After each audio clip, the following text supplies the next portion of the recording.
Black Lightning, Black P, let's get it. Bring Eastwick, stand up. Semi Sayonara, we all at. What up? We banging this one to Jersey. We in the building. Wow, what's good? I used to smoke those. We got my nigga J Ho right here. Let's get it. Yeah, what's good? Make it stutter when you run in your mouth. Lights out, Black Fury when the guns come out. My niggas live in the jungle with Donald to smoke that pit. This is it. Elizabeth, that's how we let me. Stutter when you run in your mouth. Lights out, Black Fury when the guns come out. My niggas live in the jungle with Donald to smoke that pit. This is it. Elizabeth, that's how we let it. Guess who back? It's black front line. My sister soldiers in the bag. Don't stop, get it. Eastwick City slickers, taking your riches. My niggas is penny pinchers, semi spitters, going grills like mini dinners. You Holyfield, I'm Hatton, I'm Ricky with it, I'm pretty with it. For real, I'm city with it. I take your squirrels and bounce like Diddy did it. Can't fuck with that. Y'all can't fuck with black, cause it's ratter, tat. I got your bumper back, clap off this mama Mac. Lay your face flat, get the duct tape, Reynolds rap. I'm in a tenant lat, G'd up, sippy yak. With a bad broad on my balls like a tennis rack. Yeah, it's purple brain, get back, nigga breathe. Boys lights out, iced out, nigga purple brain. Stutter when you run in your mouth, lights out. New Jersey, New York, Lock,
Peace. Salute, everybody in the chat. Magnificent Mecca, Big Cat, OG Sonny Blanco. What's good with it? How my people's doing today, man? How you doing today, Jay? Man, I'm breathing, man. So, you know, one day off the 50th birthday. Oh, that's what's up. Just trying to, relax, take it slow. So tomorrow that day? Yeah, man. I'm gonna do absolutely 100. No, I'm doing absolutely 100% nothing. Oh, okay. Yeah. Hey, Mecca, the link down there, Mecca, if you want it. You know what I'm saying? Big Cat, you already know what's up. Peace to the chat. Everybody in the chat. Magnificent Mecca. Ray Raw in the building. Big Cat. Yeah, Ray Raw, salute. Salute to the chat. Sonny, hey. What we doing, yes, what's popping and all of that. Oh, yeah. We good, big homie. We good. How you? Hey, I'm just relaxing, man. Taking it day by day, brother. Salute, Lola. Word up. Salute to everybody in the chat, man. I appreciate y'all, man. Word. Make sure y'all hitting that like button. That's a fact. Smash that like, Will Smith, that like. Magnificent Mecca, what's good, mama? Black Soul, Lola, Big Cat, Compa. Black Soul, salute. Yes. Lola Montana, salute. Yeah. Salute to Lola. That's a fact. But yeah, I got a good one today, Sonny. What's the word? I was just about to ask you what we doing. Well, talking about should women do they bids when a nigga going down for 4, 5, 6, 7 years, 8 years, he doing an extended bid is it right that that he want her to wait, you know what I'm saying? Or should she wait for her nigga to come home when he doing an extended bid? Oh, pardon the F word. No, sir. No, sir? No, sir. It's almost impossible. You know what I mean? Right. Like you gotta, that's rule number one. your commissary right, and you got some phone time, that's all you can ask for, homie. At the end of the day, she out there in that world. That's a fact. I Big lost Cat one said like salute, that. Keep it gangster. You heard me, Blocko? What happened? Big Cat said salute. Salute, Big Cat. I shouted him out earlier though. But yo, P, I lost one like that. That's my word. You lost a shorty like that by doing the bid? Yeah, my BM in New York and all that. You tell your story though, Sonny. I want to let some people get in the building, hit that like button, then I'll let you go in. Because I don't have that experience. I never been in prison. You know what I'm saying? So when I be asking these questions, these are questions that I really be having on my mind. You know what I'm saying? I ain't asking the question to try to be funny. I ain't trying to upstage nobody. I just don't have no experience with being away for any amount of time to either lose or ask a female to wait for me. You know what I'm saying? So I need niggas like you and Jay and people to pull up and tell me they stories. You know what I'm saying? Do I tell you this? My first marriage, my first marriage, that was my childhood sweetheart, basically. So you gonna go in? So you gonna go in? No, I ain't gonna go in. I'm just saying. No. I'm just saying. I've had experience. I just gotta make sure. Hit that like button if y'all in the building, man. Hit that subscribe if you ain't already hit that subscribe. Like and all that. You know what I mean? I try to come up with the topics that we all talking about. So, you know, Jay, I'm on a little Douce and Red Bull, Jay. I gotta get me a red cup. I got a green one for now, but I'm about to pour up with you, my G. Yeah, a little Douce and Red Bull and all that. That's a fact.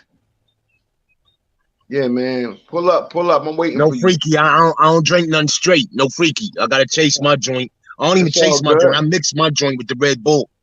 I used to put my little Pepsi or something on the side, get my little cup of Henny, little cut. They be like, bro, you chasing Henny?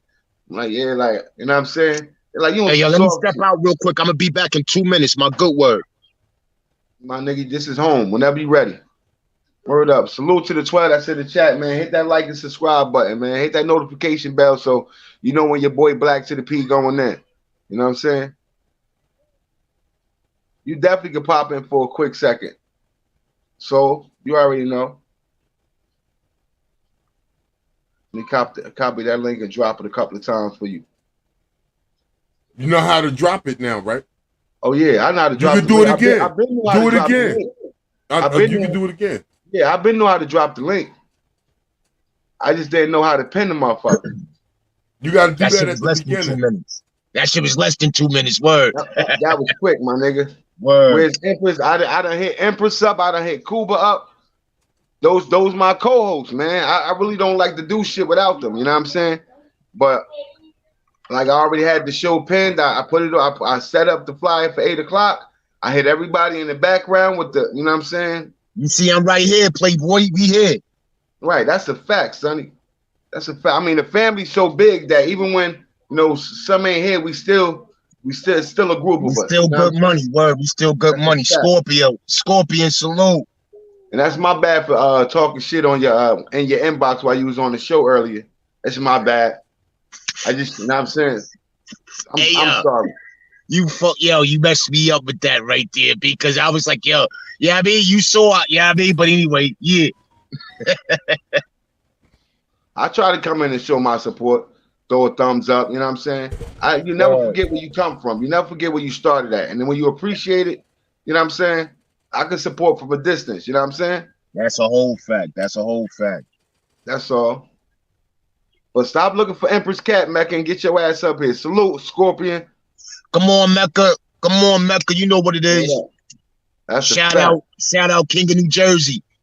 Yeah, definitely shout out Born, man. Yeah, we got this. Shout out 050.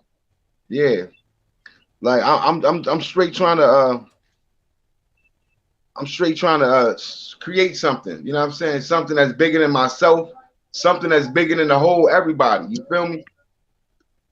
Something that we all can stand for and we all can get behind and push. You know what I'm saying?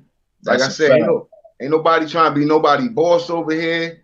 You know what I'm saying? You know your position, you know your place. You just solidify your spot. You know what I'm saying? That's it. You know what I'm saying? You control your own destiny over here. You know what I'm saying?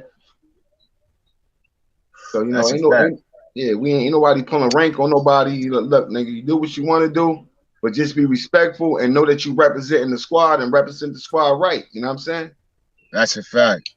Well, you got to come repping yourself first, and based on how you rep yourself, you know what I mean. Let me bring that's what that's the carry. That carry more weight than just carrying it for a set or whatever. That's a fact. Salute, Mecca. Mind.tech Mind, Jay. You already know how that rock, Jay. Mind.tech Mind. That's right. Sonny Blanco, my favorite storyteller. You already was study, Mecca. Hey, yo, before we get started, I just need to give a shout out to my dope dealer. My dope dealer came by my house earlier this morning and blessed me with a whole gang of reefer for $3.99 because it's my birthday tomorrow. So to my dope dealer, no name, no blame. I love you, sis. Thank you. Shit is fire.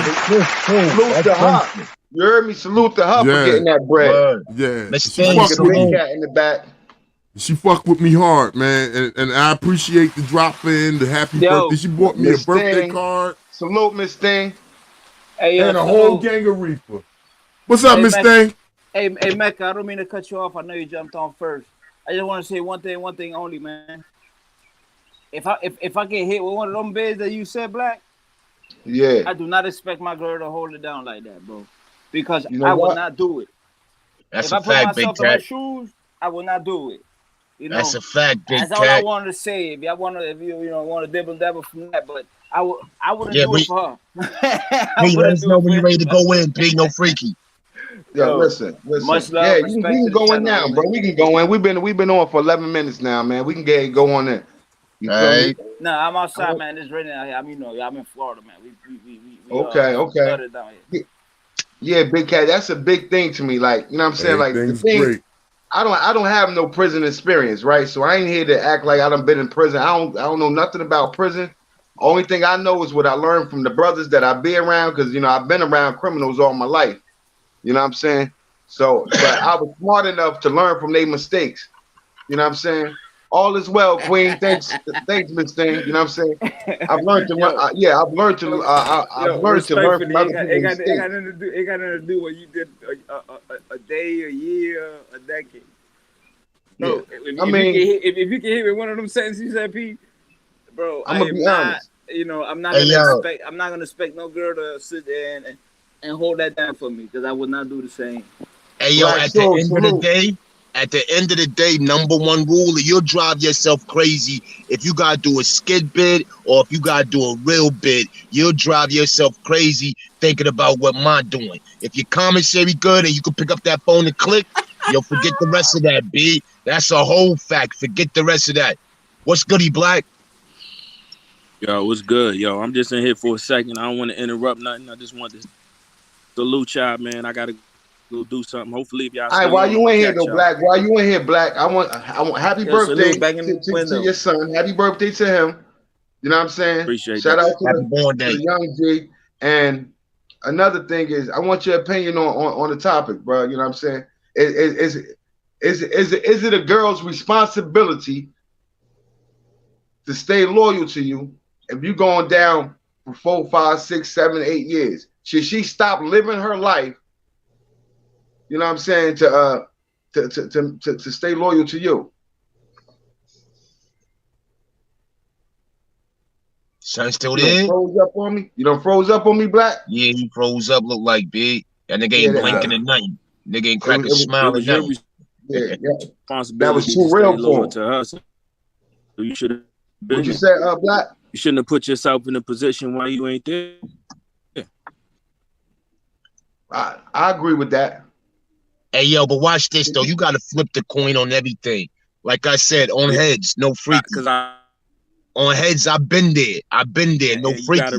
But on tails, when you flip it on, who talking? Me or bro? My fault, Black. Go ahead. Hold on. Hey, Black, you going in and out, Black. Man.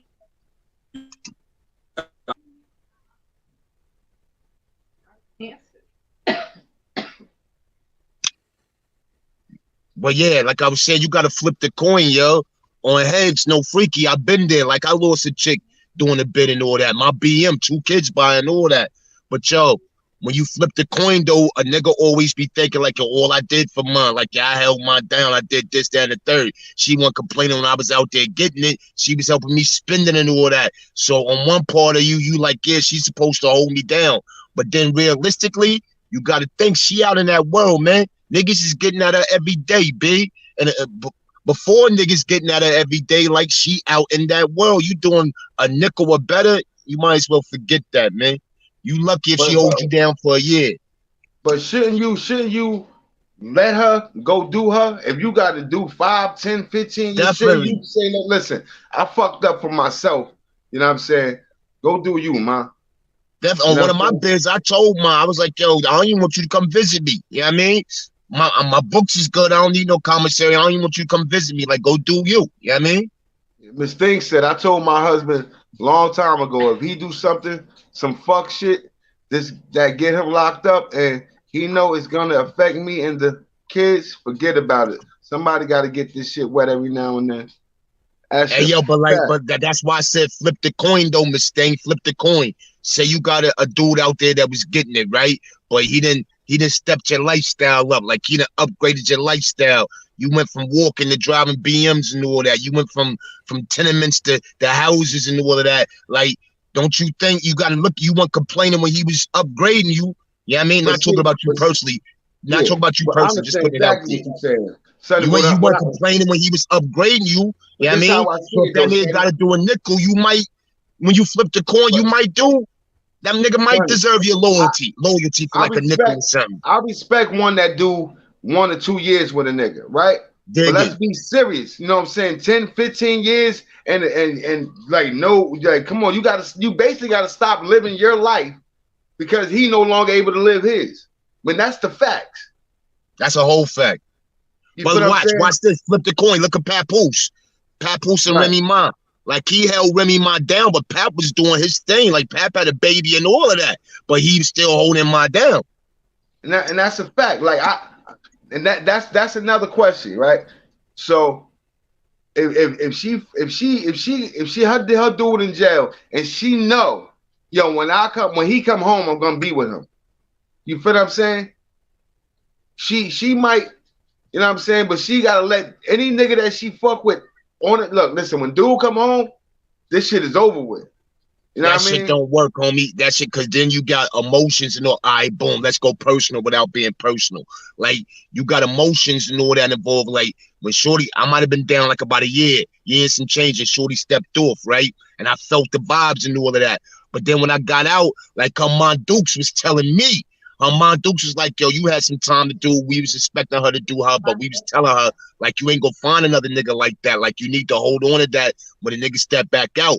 But emotions and feelings get caught up in that. Yeah, I mean, you doing a stretch, you done fell in love and all that, but the other nigga, it is what it is, B. So go do you. So, don't even fuck with me. Go do you. So Miss Thing said if he got locked up because of how he was providing, that's different. I got him. Yeah, Miss Thing, I get that too. But even if he was doing some crazy shit to provide, he knew the consequences of what if he get caught. So he knew he might. Everybody knew the consequences. Everybody knew the consequences. Right. She knew it too, and she decided to rock with it. So she owed that nigga some loyalty when you flip the coin on that. How long though? I'ma say a nickel at the most. 5 at the most. A nickel at the most. Without sex because you love this man. Yo, I hear women talk about they been without sex on the street for 3 years with no nigga. Not even a nigga locked up. Nigga talk about 3 years, 4 years, 5 years. I ain't had sex in 6 years. And they ain't even locked up. I mean, they ain't even got a nigga. The nigga ain't even locked up. By choice, they saying they don't want to have sex for that many years or whatever. So if you could do it on the streets, yeah, you could do it with a nigga locked up. If you loved that nigga and you felt like that nigga held you down. Right. So 5 years is a nickel. So if the nigga doing, but if the nigga got 10 or 15 or 20, what you gonna do 5 years for when you know that the nigga ain't coming home in 5 years? It's a wrap. It's a wrap. But I seen some be behind that wall, especially when I did my Fed bid. I seen some that got married behind that wall, and them conjugals was popping right now. That's a whole nother innuendo, right? Because if you love this man, and once you get married, you're allowed to have conjugal visits. I believe in most states. In most joints, yeah. Right. So yeah, then take that next step. If you're not gonna leave, if you're not gonna leave, then take that step so that way y'all can still be intimate and all that shit together. But if you got to just sit home and wait for this nigga to come home after 5-10 years, I don't see that happening, bro. It's dog. You know I wouldn't even expect that. I would tell you off top. I'm gonna tell you if I got 2 years, B. But I'm gonna tell you if I got 10, I'm looking at you like, yo, go do you. Don't even think about this over here. I mean, that's only respectful, yo. Listen, I fucked up. I got caught up. I'm not gonna ask you to stop living your whole life. How? Because I fucked up. That's not, you know what I'm saying? Like, they ain't loyal. If it's meant, let me go do this time, and then I come home, and then if it's meant, we gonna connect. And I can't hold nothing you did against you because I wasn't there for you. You know what I'm saying? Scorpion said but you know the only thing I'll hold against you though. The only thing I'm gonna hold against you if you start rocking with my right hand. You can't fuck nobody. Yeah, you rocking on my right hand. Oh, now it's rules to it now. Oh, so now we got rules to it. You fucking right. We got rules to it, Jay. Like I fed you, I took care of you. I upgraded your style. It's a million niggas in the world. You can fuck with any of the million niggas besides my niggas. I'm not gonna do no Nicky Bond shit and start snitching on niggas. But you can't fuck with my niggas though. At one time, don't kill 2 relationships. If you gonna fuck out the circle, you know what I'm saying? Because you gonna kill the relationship with you, and you gonna kill the relationship with my man. Like I'm looking at my man Greasy. No freaky. That's a fact. That's a fact. This thing said, "What's going on, man? It doesn't work anymore." Yeah, Miss Thing, but I don't know how many years you gonna, you know what I'm saying, working until it don't work no more. You know what I'm saying? Ming, salute. This thing said, "I'm a cancer patient in." Nah, Miss Thing, you said work until it doesn't work no more.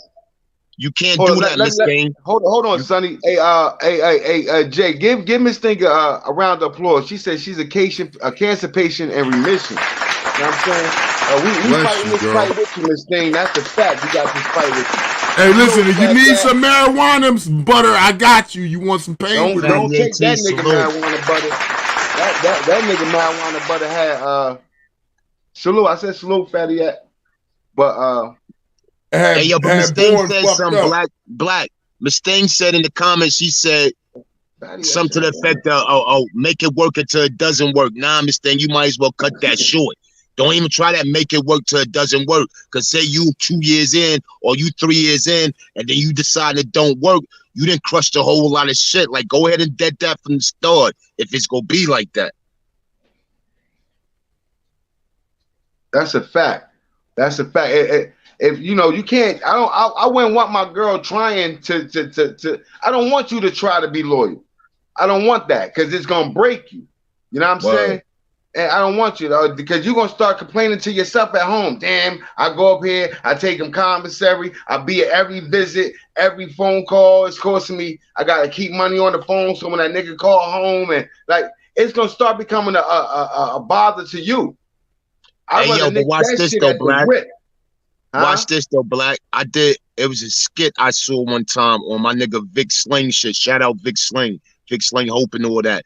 But the nigga had a comedy thing up there, like a little cartoon kind of sketch, right? But in the cartoon sketch, it was a nigga on the streets trying to get at mine. And he like, yo, Ma, I'm really feeling you. I'm really trying to get at you. Like, I take care of you. I know you got a kid and all that. Like, you know what I mean? I'm a treat the little man right. Raise him like he mine. Like, I'm really into you. Like, I got a job. Like, I make $22 an hour. And in the skit, she was looking at the nigga like, nigga, you broke. You can't do shit for me. But then when you flipped it, the same chick is at the jail cell leaning against the bars and her nigga locked up talking about, baby, I love you. Like when you flip the coin, like what type of shit is that? Son got a whole elbow or 25 or better, and you telling this nigga that's working a job that's telling you he go play right by you and do right by the seed and all that. You telling that nigga, yo, you broke, you can't do shit for me. But you holding the nigga down that's behind the wall for an elbow, and you got to send this nigga commissary and put money on the phone and all of that. You know what I mean? Like it's a flip side to fucking everything, big. That's a fact. But I'm not letting listen, babe, I love you, everything, all that. It's gonna hurt me to let you go do that. It's gonna hurt me. I'm not gonna sit here and, you know what I'm saying, and act like I'm too big to be hurt. But at the same time, I know what I did. This was a consequence. This was a possibility. You know what I'm saying? Let me go knock this bid out because I don't want to be stressing, overthinking if you out there fucking somebody. I don't want to be locked up behind bars thinking like, man, this bitch probably chilling with another nigga. Nigga probably done moved in the crib. I'm telling my homies, go by the house, call this bitch. Like, you know what I'm saying? Like, I don't want none of that. you said you ain't never had that experience, so you spitting that shit though. Yeah, but I'm just saying, I mean, I'm a man, you know what I'm saying? As a man, that shit that we think about when we on the street when we ain't around our girl on a 24/7 basis. Hey, yo, Black will fuck around and be locked up or 23-1 for stabbing niggas up and shit because he's stressed the fuck out over what mine doing. That's how a lot of niggas get stabbed up because the niggas stressed out over what Shorty doing. Oh, yeah?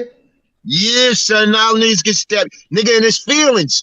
He in his feelings because he calling, ain't nobody answering the phone, or he call, you hear a nigga in the background, she talking about that's her cousin, or he call, nigga, please. Nigga don't owe that nigga no soups or no candy bars, man, you gonna be the first victim. You look at that nigga wrong, he eating food, word. That's word, he eating food. All because he's stressed out about his old lady. All because he's stressed out. That's why you gotta leave that shit alone, B. I got to salute. Any kind of wrong phone call behind the wall. Somebody done passed. Somebody done got beat up. And somebody's sick in the hospital. Whatever. That adds attention within yourself. And now you don't feel like no bullshit today. That's why you gotta let that. When this nigga cut in front of you in the line, or bump on, or jump on your phone time, or whatever. All that shit you built up over that phone call, you gonna take it out on that motherfucker right there. Nigga, you ever seen a grown man cry? Motherfucking mop ringer, whatever. You ever seen a grown man cry? You ain't never been locked up. Yeah. But nigga P, I done seen a nigga call home and a nigga answered the phone. That nigga broke down and went psycho, nigga. Anybody in sight, he was swinging on. CEOs, niggas, and all that. Females, dudes, whatever. He was swinging on everything. Nigga call home, another nigga answer the phone. Niggas be sick over that shit. That's why you gotta cut that shit out. Leave soon as you catch your bid, God forbid, but you catch your bid, leave that alone. Leave mine alone. But see, now I can only speak on my situation. You know what I mean? And basically my situation is my first marriage. She was a childhood sweetheart. We've been dating each other since we were like preteens, basically 11, 12 years old. We was liking each other. Janisha said, "What up, Sonny Blanco?" Janisha, salute. 050 Nisha, what is popping? Hey, yo, Gabe, but Jay, I know you said you had a story. I want to hear it, bro. I'm trying to. You cut me the fuck off. I apologize. I try to salute my chat, bro. You know, it's not a lot of us. That's why you got the motherfucking hand, nigga. You supposed to do this. Oh, you right. I apologize. My man. Now, Gabe, finish with your story, Jay. Nah, I'm just saying, my situation, like I said, I've been with... Hey, Jay, Janisha said salute. Here you go. Yeah, you did that salute quick fast. Word. Here you fucking go. Look, man, I just want to make sure we get the chat, you know what I'm saying? Hey, you supposed to. You can interact with them by typing, nigga, right? Yeah, I know. I'm about to start doing that now. Thanks for teaching me that. I appreciate that, Jay. This nigga Jay shot the fuck out, yeah. Yeah, that's my thing. But yeah, I'm just saying, my first marriage. We were together since we were kids, basically. My first bid was Jamesburg. I ran a cop over in Linden. I went to Jamesburg from 16 until I turned 18. She swung next. This nigga crazy already. This nigga say he ran a cop over. Yeah, stolen car type shit. I got out of Jamesburg when I was 18. I was home like 3 years. I got locked up when I was 21, but when I turned 20, I married her. And I got locked up at 21. She rolled that bid out, no problem. Came home, moved to Pennsylvania, bought some property in Pennsylvania. Caught a shooting up there. Went to prison for 7 years. She rolled that out. Came home. Started hustling again. She wasn't with it no more. Look, I done did prison bids with you since we was kids. It's about, look, you in your 30s, man. I can't do this no more. So I told her, listen, I'm not holding no gun to you. I'm not holding you hostage. You want to leave, leave. And she chose the option to leave because she didn't want to do it no more. So you chose, let me get this right, because you chose the streets over your wife. Yes, I did. Yup. I just wanted to add, I wanted you to say it yourself. I did. Because at that time, like that's a hard decision for a nigga, especially. But see, at that time, I was in Pennsylvania. I was in the Pocono region, and I was getting it. $100 a gram cocaine type shit. 100 a gram, 50 a half a gram, 20 and 1-on-1. Facts. Word. So I was getting it heavy. I done bought property out there and the whole shit. So I caught a shooting in the midst of that. I did my time for the shooting. I came home and I went right back into it because I had the plug. You know what I'm saying? And I was home like 2 weeks. I got 250 grams ready to run again. My ex-wife was like, yo, what the fuck you doing? I'm like, trying to get this motherfucking money. She said, I ain't signed up for this. I done went to jail with you three times now. I can't do this shit no more. Listen, I'm not holding you hostage. Go right there. And at the same time, you got to respect her for having that conversation too, though, because she could have been stepping out on you, know, type shit. But I don't know what she was doing. I don't know what she was doing while let's say she held against them. Was like, nigga, I can't do this, B. Before like it got there. I don't know what she was doing when I was doing my bids. And I always told her, if you fucking bitch, make sure I don't find out about it. You know what I'm saying? Put it on my books, yo.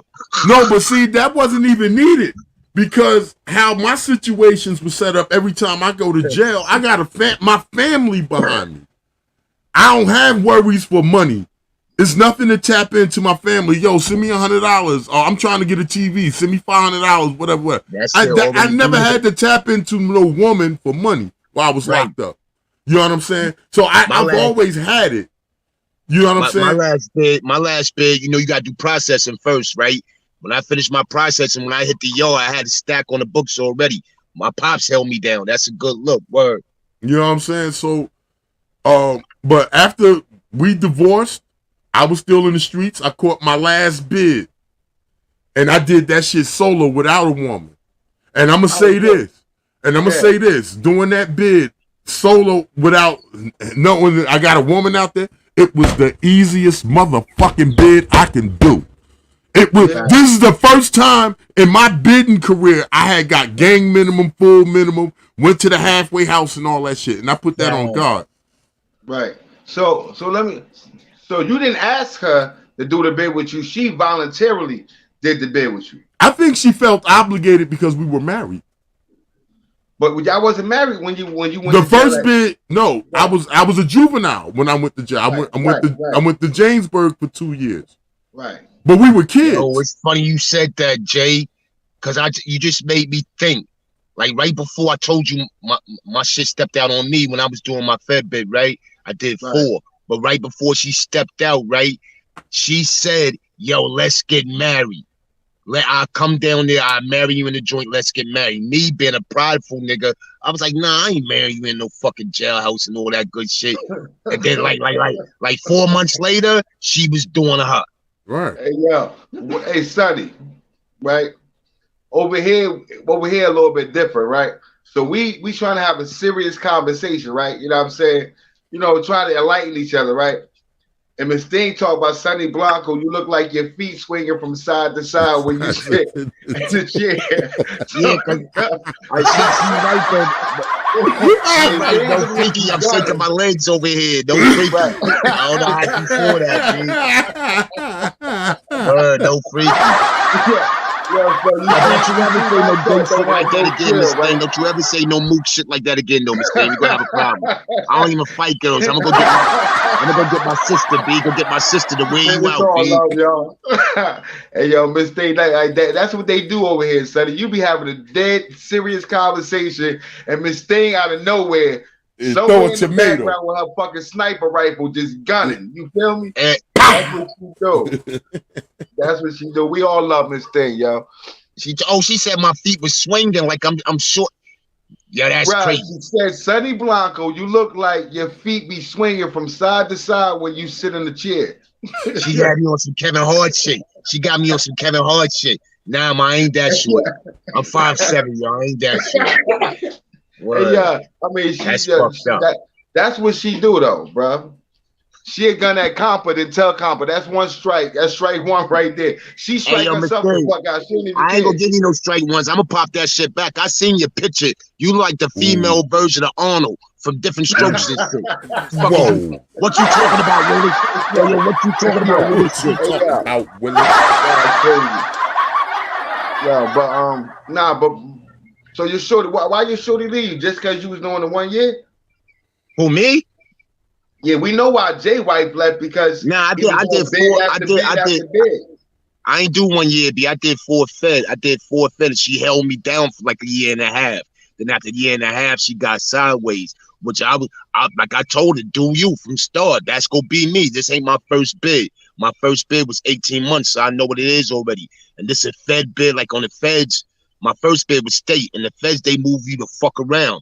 You ain't got time to be going to this state, that state. You know what I mean? Like, yo, right. Do fucking you, B. But she tried to hold it down for like a year and a half, and then she stepped out. But right before she stepped out, she was like, yo, let's get married. And then when I got home, she was trying to tell me, yo, if we got married, I wouldn't have stepped out. I would have held that bond because I was feeling the pressure. I was like, yo, if you was feeling the pressure, it was meant for you to do it anyway. That mean you was talking to the nigga to start feeling the pressure. Right. You know what I mean? So it is what it is. The fact is, right? These is the facts, right? When a woman's going through depression and say something it's always niggas that prey on shit like that. That's a fact. Yeah, them goddamn wolves. Right. That's why I really don't let mine around my friends and shit. You feel me? Because I know niggas prey on females' weaknesses. You feel me? All right, yeah, but then that's depending on who you pick to be your woman. Your woman ain't strong enough to tell a nigga, yo, the fuck out my face before I fuck you up. That's what I learned, Jay. A person don't know how strong he is until they inside the situation. But yo, watch this too. She may be strong enough to say that when she know, nigga, you on the block and you coming home, or you at work and you coming home. She may not be strong enough to say that when she know, nigga, you facing a dime. All right, but what I'm saying but that speaks to her character, though. That speaks to her character, and that speaks to who you and that speaks to who you pick as a mate. Bro, you know what I'm saying? They got babies by they homies. Once they I mean that's that Jody Muhammad shit. Yeah, that's like, that crazy shit. That's that Jody Muhammad shit. I don't believe in fighting over no broad. I don't believe in clapping no nigga over no broad, but unless you cross that line. Like, nigga, you cross a certain line, nigga. Like, we got money together. Like, we did this together. We did that together, nigga. When I see you, I'm going to try to send you to Jamaica. Not because of her, because of the principle you broke what the fuck we broke our bond. We ain't supposed to be fucking behind each other. You don't never fuck with nobody, nigga. You don't never fuck with a nigga, woman that he had, whether he was just fucking her because that was his girl, they broke up, or whatever. You don't do that. I've made it policy. We don't fuck behind each other. That's a fact. It starts trouble. It's trouble. I know niggas, right?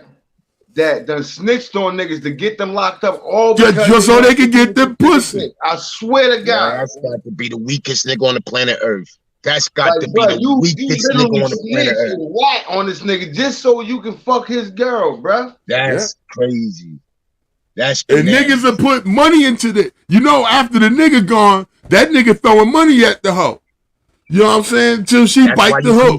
You couldn't go directly to my BM and put no money in her hand. My team held me down when I got locked up, especially my Fed bid. But not one of them niggas could go to my BM and put money in their hand. They had to go to my Dukes. You know what I mean? And put money in my Dukes, and my Dukes spread that around like it's supposed to be spread around. That's a fact. I mean, because I had got locked up, like the motherfuckers that would I would consider my team. I didn't reach out to them because they wasn't caught up in my shit, and I didn't want to put the police on them. Because if you know, when you're in prison, they monitor every letter, every motherfucking phone number, every motherfucker that comes see you. You know what I'm saying? And law enforcement have access to Department of Correction records. You know what I'm saying? And a lot of cases has been built on law enforcement tapping in with the Department of Corrections to see how motherfuckers was moving behind the wall, who they was communicating with. So I was always careful with that. You know what I'm saying? So anybody I done business with, they ain't on my case. I'm doing my bid. I don't reach out to them until I get home. Right. So there's no niggas outside of my family holding me down but my blood when it comes financially behind that wall. You know what I'm saying?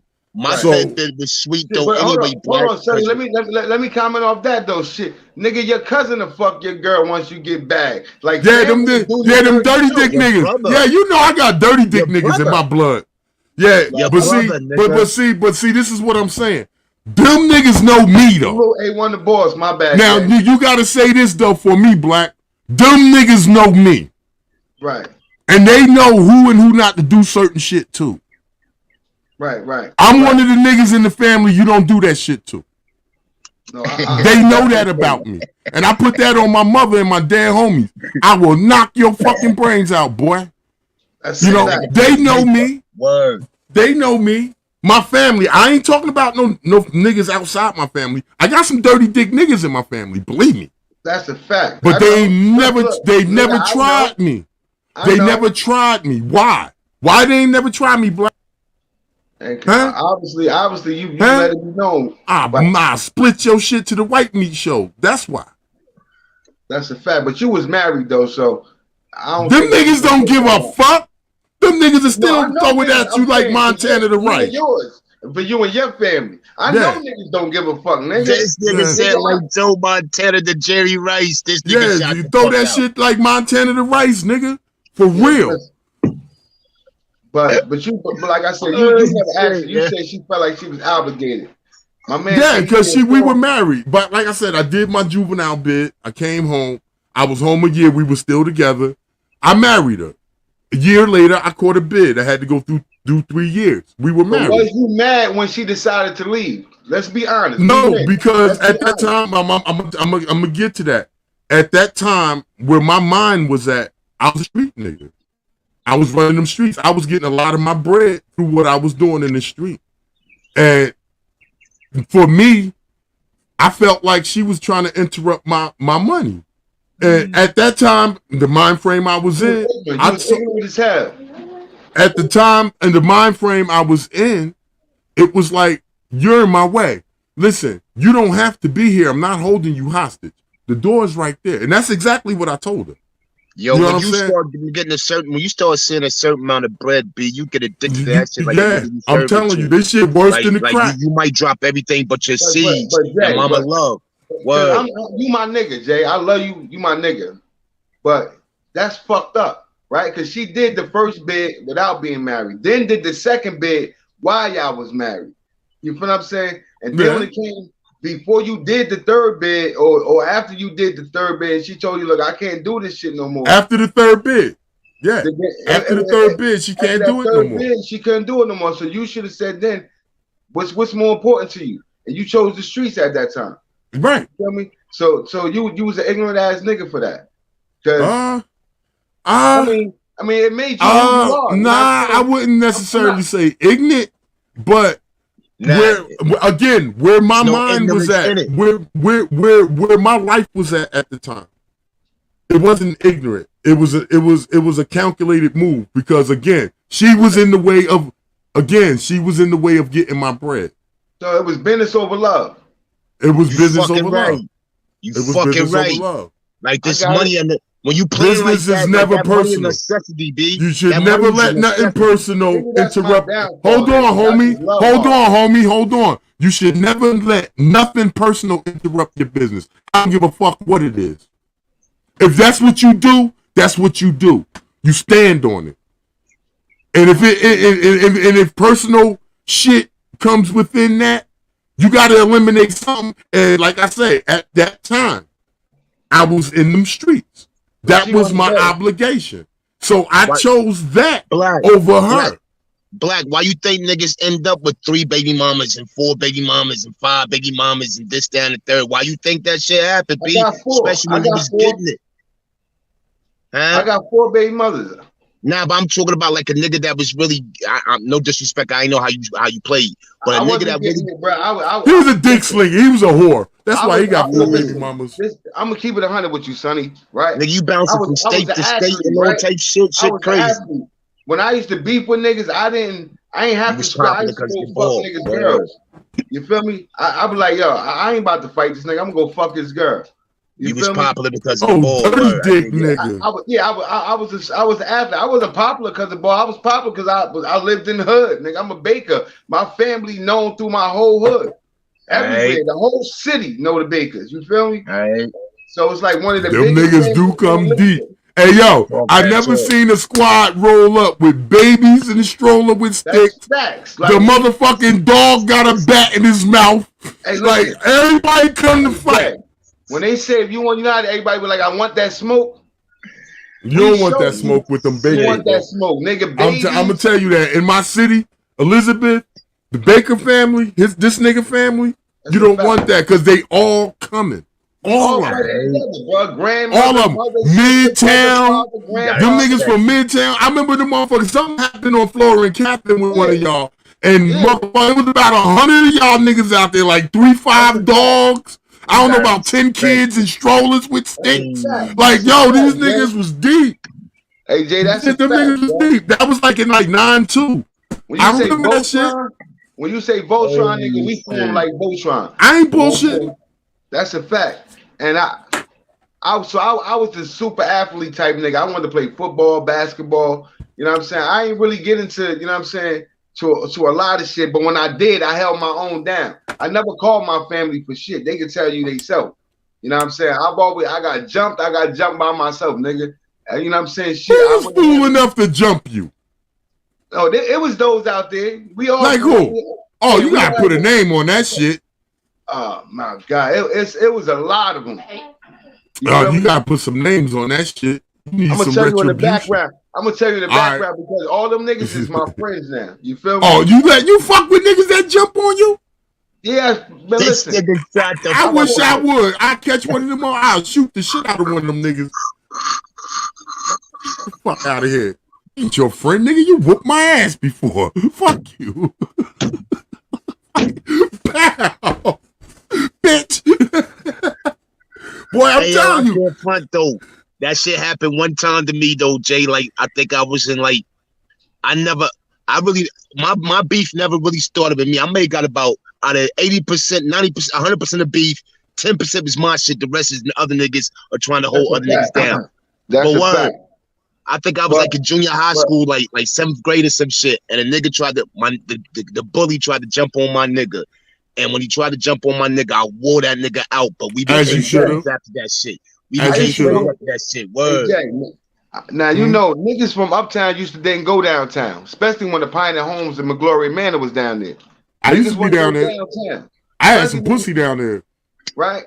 So I used to go down there and get jumped every day, my nigga. So I used to go down there. Nobody fucked with me. Well, that you 6'30". Fuck you talking about? That shit don't mean a goddamn thing. That shit don't mean shit.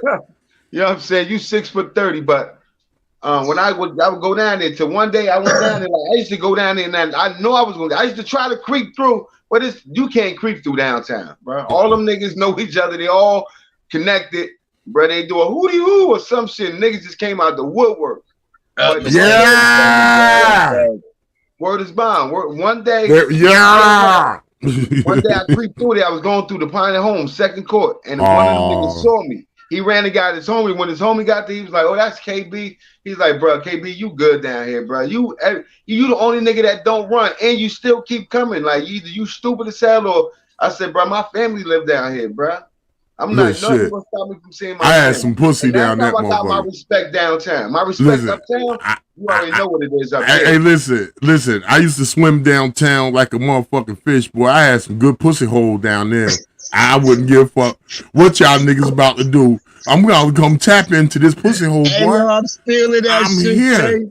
That's I'm stealing that shit. I'm here. Good pussy holes down I'm here. Yeah, I'm here. I got some hole down here that's spectacular. I gotta come see about this shit. Fuck on y'all. Crazy, yeah. He said, "Damn." Nah, but I ain't never see. But motherfuckers knew me from school. Niggas knew me from school, and I was just always that clown, that class clown nigga, make everybody laugh type nigga. So when they see me, they this goofy ass nigga, what's up? Yo, what you doing down here? I'm about to go tap into some of this hole.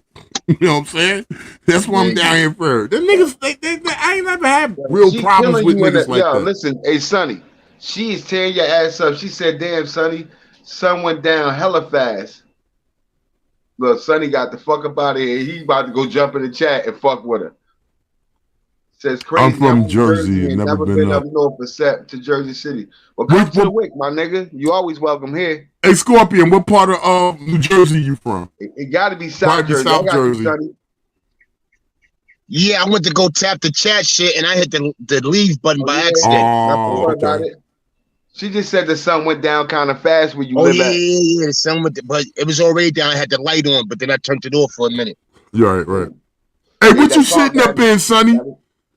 I got a Silverado. Oh, okay. I'm an F-150 nigga. It don't matter to me, B. I mean, like, I don't care. Good truck is a good truck, you dig? Hey, man. That's a fact. That's why I be telling motherfuckers about the phones and shit. Niggas like, I got an iPhone 35A. I got a Samsung 30-something or whatever the fuck it is. I got a motherfucking Galaxy, nigga. Jump on the wagon. Camden, Burlington. Okay, yeah, that's the shout out to Camden. Shout out to Burlington. I'm familiar from the hood. Yeah, Burlington is kind of rugged too. I used to have to go travel. I used to have to come to Camden to get down South Jersey to get on the river line, right? Yeah, the light rail. Yeah, my God, bro. When you get off right there and you come out the train station and go over to the river, bro, the cops out there. The fiends out there. The fiends. But the cop told me, you can smoke, but don't smoke no K2, bro.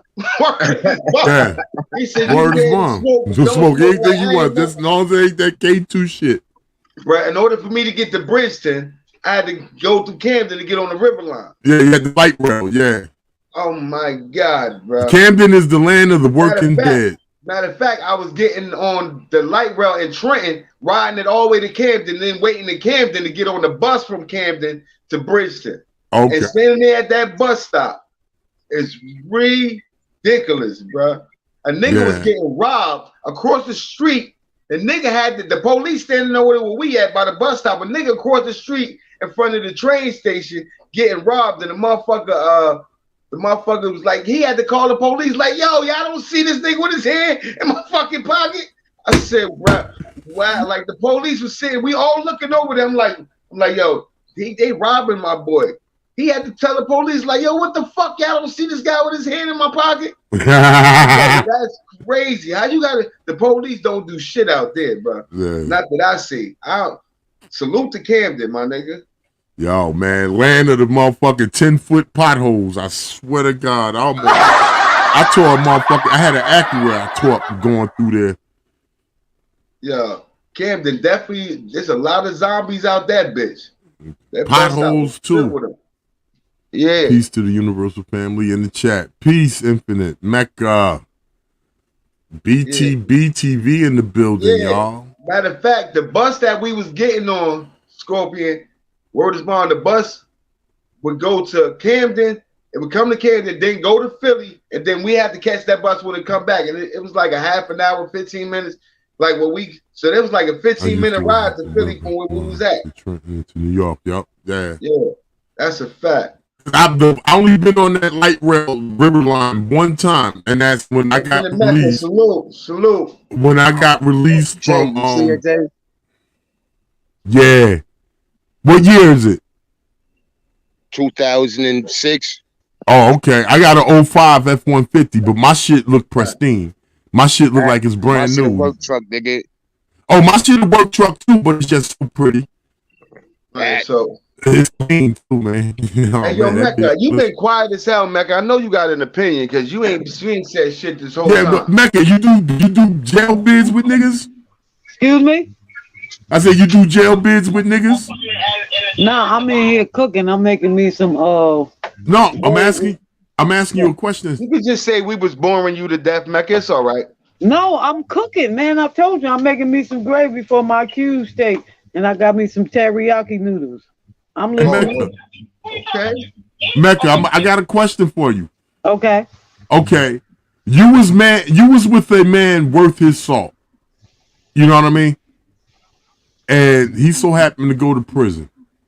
Are you doing that bid with him? Let's say he got to do 8 years. He tapped the spoon on that ass. Now remember, he's worth his salt. He worth what? He's worth his salt. Meaning he pull his weight. He pull his weight. He's right by you. Well, what I would do was just, like I can't give him 8, okay? I can't promise him 8. But I can't give you 8. Listen, what I can do is make sure he's straight in there. Like that's respected. Things that he needs. That's respected. But you fucking. Of course. Okay, well, give that shit a round of applause for honesty. That's a fact. You're talking 8 years. You're not talking a year. You're not talking 2 years. You're talking 8 whole years. You know how much can happen in 8 years? And then let's say she is trying to do those bids with him. What about the ones who, when the woman who holding them down get to the visit and there's other women there? Oh, that type of shit happened too. But let me ask you a question, Mecca. Okay. You said this man is worth his salt. He caught a bid. He got 8 years. I'm going to hold him down. But I'm fucking.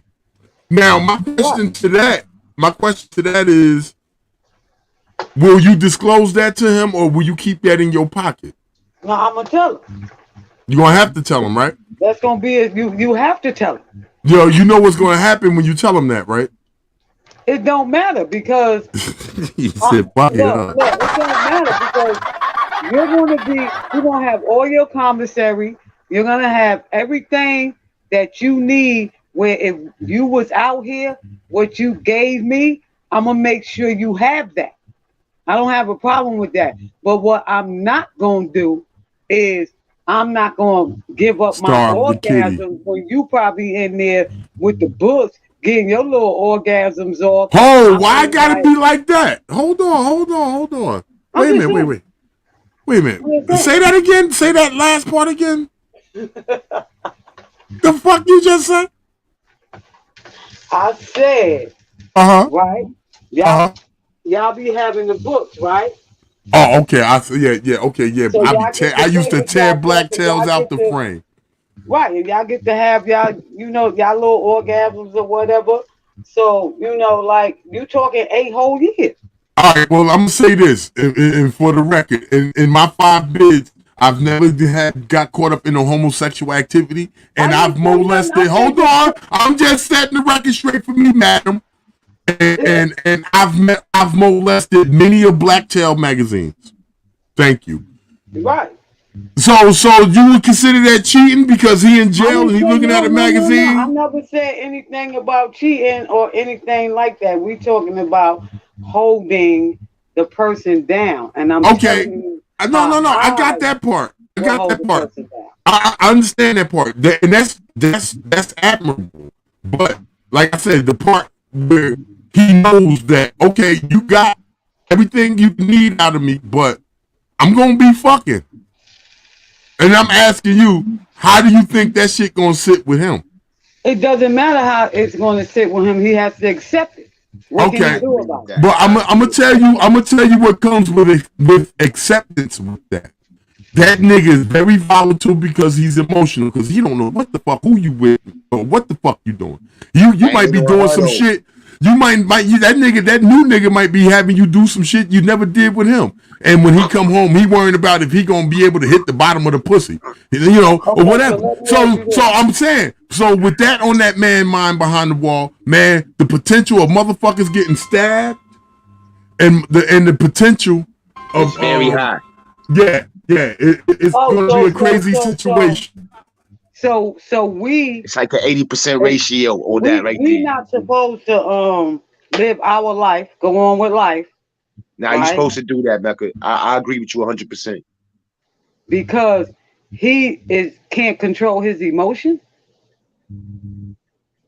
She's still holding you down. She's still making sure you got your soap, You got your phone calls. You got your commissary. You probably one of the people in there that got your little store in your cell, and you mad because you can't give her something. You can't give it to her. You can't. I mean, so I understand that, Mecca. What I wanted to ask you is, right? So say he went to jail for you though, because of you. You gonna have to you gotta elaborate on the for me. Right. Say something happened, somebody was disrespecting you or trying to harm you, and he did what he had to do to make sure that you were safe and that you know what I'm saying? What do you do then? Hey, yo, peace, Black. I'm about to get into this game. New Jersey J, Mecca, peace. Everybody in the chat, peace. Appreciate you, OG Sonny. Go subscribe to OG Sonny Blanco. Shout your page out real quick, Sonny. That's a fact. OG Sonny Blanco. I got a story to tell. You already your favorite storyteller, like Mecca say. Favorite storyteller. Salute. Y'all be easy, yo. Peace. You too, bro. Keep working, Black. All right. You know what?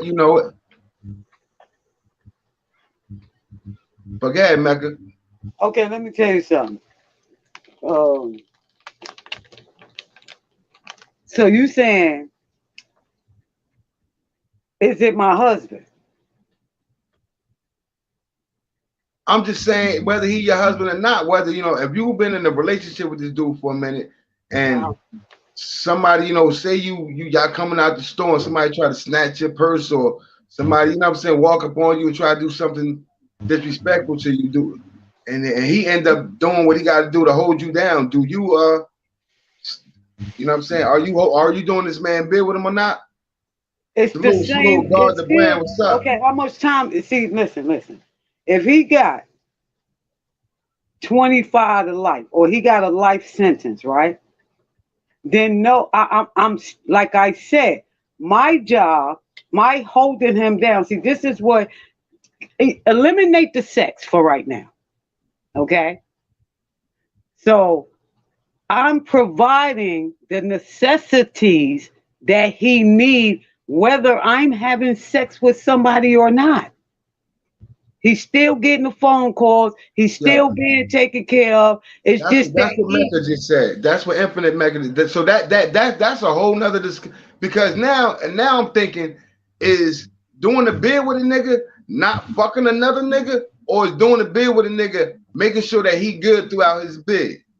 That's doing a bid with a person, making sure that they ain't gotta owe nobody nothing, that they can wash their ass when they need to, they can eat, they got what they need. That is doing the bid with the person. To me, that's in my opinion. Because you gotta eliminate the sex. You know why the sex needs to be removed? Because they can't have it. So the only thing left that she can do is to make sure he good while he in jail. Which thing, keep that shit to yourself, right? But yeah, no, I understand what you're saying. It makes sense to me. That makes more, like I said, I'm not speaking from experience. I've never been to prison. You know what I'm saying? So the fact that I learned this shit through people through conversation, basically. You know what I'm saying? And I myself personally don't think if you a man and you did a crime or you did something to put you behind bars, I don't personally think it's right to make that woman stop living her life because you can't live yours no longer. You know what I'm saying? Because if it was vice versa, I don't know too many men that will hold a woman down as far as what I was thinking about is being loyal. You know what I'm saying? I never thought about this. That's because the first thing everybody was thinking about was sex. Right. Now, sex, that's a fact. In this situation, sex is no longer in the equation. That's a fact. So that's a fact. But do you know how much them jail phone calls cost? Nah, I know. I hear people complain all the time. Then I see the loyal ones, bro. They be up at the county with the mail packages. Do you know how much it costs to mail packages? Do you know how hard it is to go find a certain kind of sneaker, a certain kind of lotion, a certain kind of What? You holding them down. You doing everything that he did for you as far as providing. Do you want me to provide for you, or do you want me to sew my cootie mamas up? Which one? No, listen, like I said, that just made me look at it a whole different. Because most men, when we talk about that, we be talking about don't be out there fucking other niggas. I'm just gonna keep it 100. You know what I'm saying? And now that you and Mecca, and she was saying the same thing in the chat, like, you know what I'm saying? Is it about the sex or is it about the hold down, nigga? If I'm holding you down, if you ain't, you know what I'm saying? But that's the problem with, I guess that's the problem with niggas, because we be trying to have 4 or 5 bitches hold us down in prison. Like you said, you come to a visit and there's a whole nother female there. You know what I'm saying?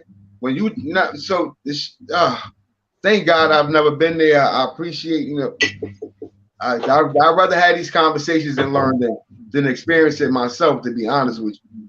You know what I'm saying? God the brand said a person will be pissed for 6 months to a year because of the change. But once they realize and take accountability, the mentality will change. I don't know, God. Nicky Barnes said he ratted because a nigga was out there sleeping with his chick. Well, you know that's kind of like the same thing. What Sonny Blanco kind of said, because that was his man. Right. Okay. So yeah, I think if you're gonna do it, see, some women know when they baby fathers go to jail or their boyfriends go, they know I'm gonna be with this nigga when he come home.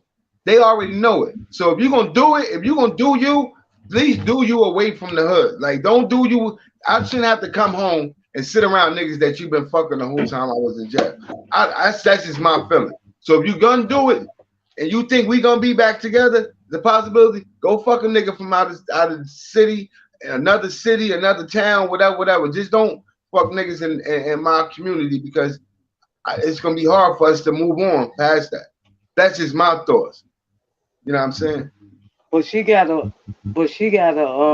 find a way to move on past you being in jail, past her coming there to visit you and getting searched. Right now, see, I don't even want that. Mecca. That's what I'm saying. At the beginning, I'm gonna tell her, listen, go do you, right?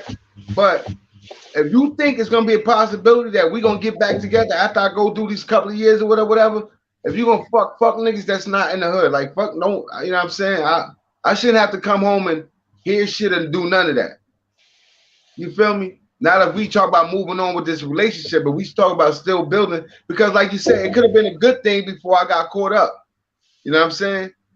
And if it was that, then, you know, nigga, I'm gonna want to come home to that. So do what you do, but do it out and just don't have to try not to have no babies by no nigga. That's all. That's all you can ask. That's all I can ask, bro. That's it. I'm not gonna ask her to do the bid, because I did that. I fucked up. I'm going like, I'm gonna do that, but if it was a possibility of us getting back together and you know that, then fuck outside the hood. I mean, I don't want to come home and you go with the neighbor. You can't compare. Like, okay, it's women, right? They'll do your first bid with you, right? Totally. Well, if every time they turn around, this is becoming repetitious. They're not gonna want to do it. They're gonna get tired. Everybody gets tired. Right. He said his mentality didn't change though. Plus, my man better not be that filthy. Elaborate on that, God. I agree with you 1000%, Black to the P. And for the Mecca. Yeah, what's your opinion, Mecca? Like, it shouldn't be, no woman should be, or a man, because I know, like they said, Papoose did Remy bid with her, and salute to that brother. You know what I'm saying? Salute to the King Papoose and to the Queen Remy. You know what I'm saying? It'd have been, for me, for the type of person that I was, it would have been kind of hard for me to do a bid with any female. You know what I'm saying? I'm not gonna lie, but the person that I am now, I have a little more understanding. I have a little more, you know what I'm saying, focus on what I want. Then I didn't care. You know what I'm saying? I was, what's up? She look good, ass fat, blah, blah, blah. I'm on it. You know what I'm saying? I didn't have that type of loyalty.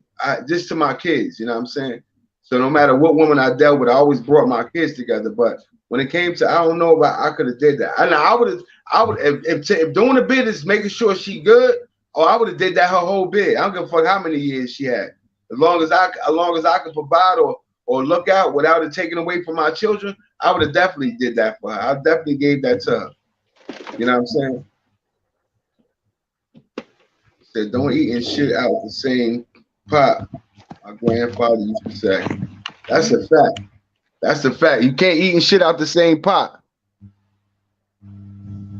Scorpion said, for Pop nowhere is bread is butter.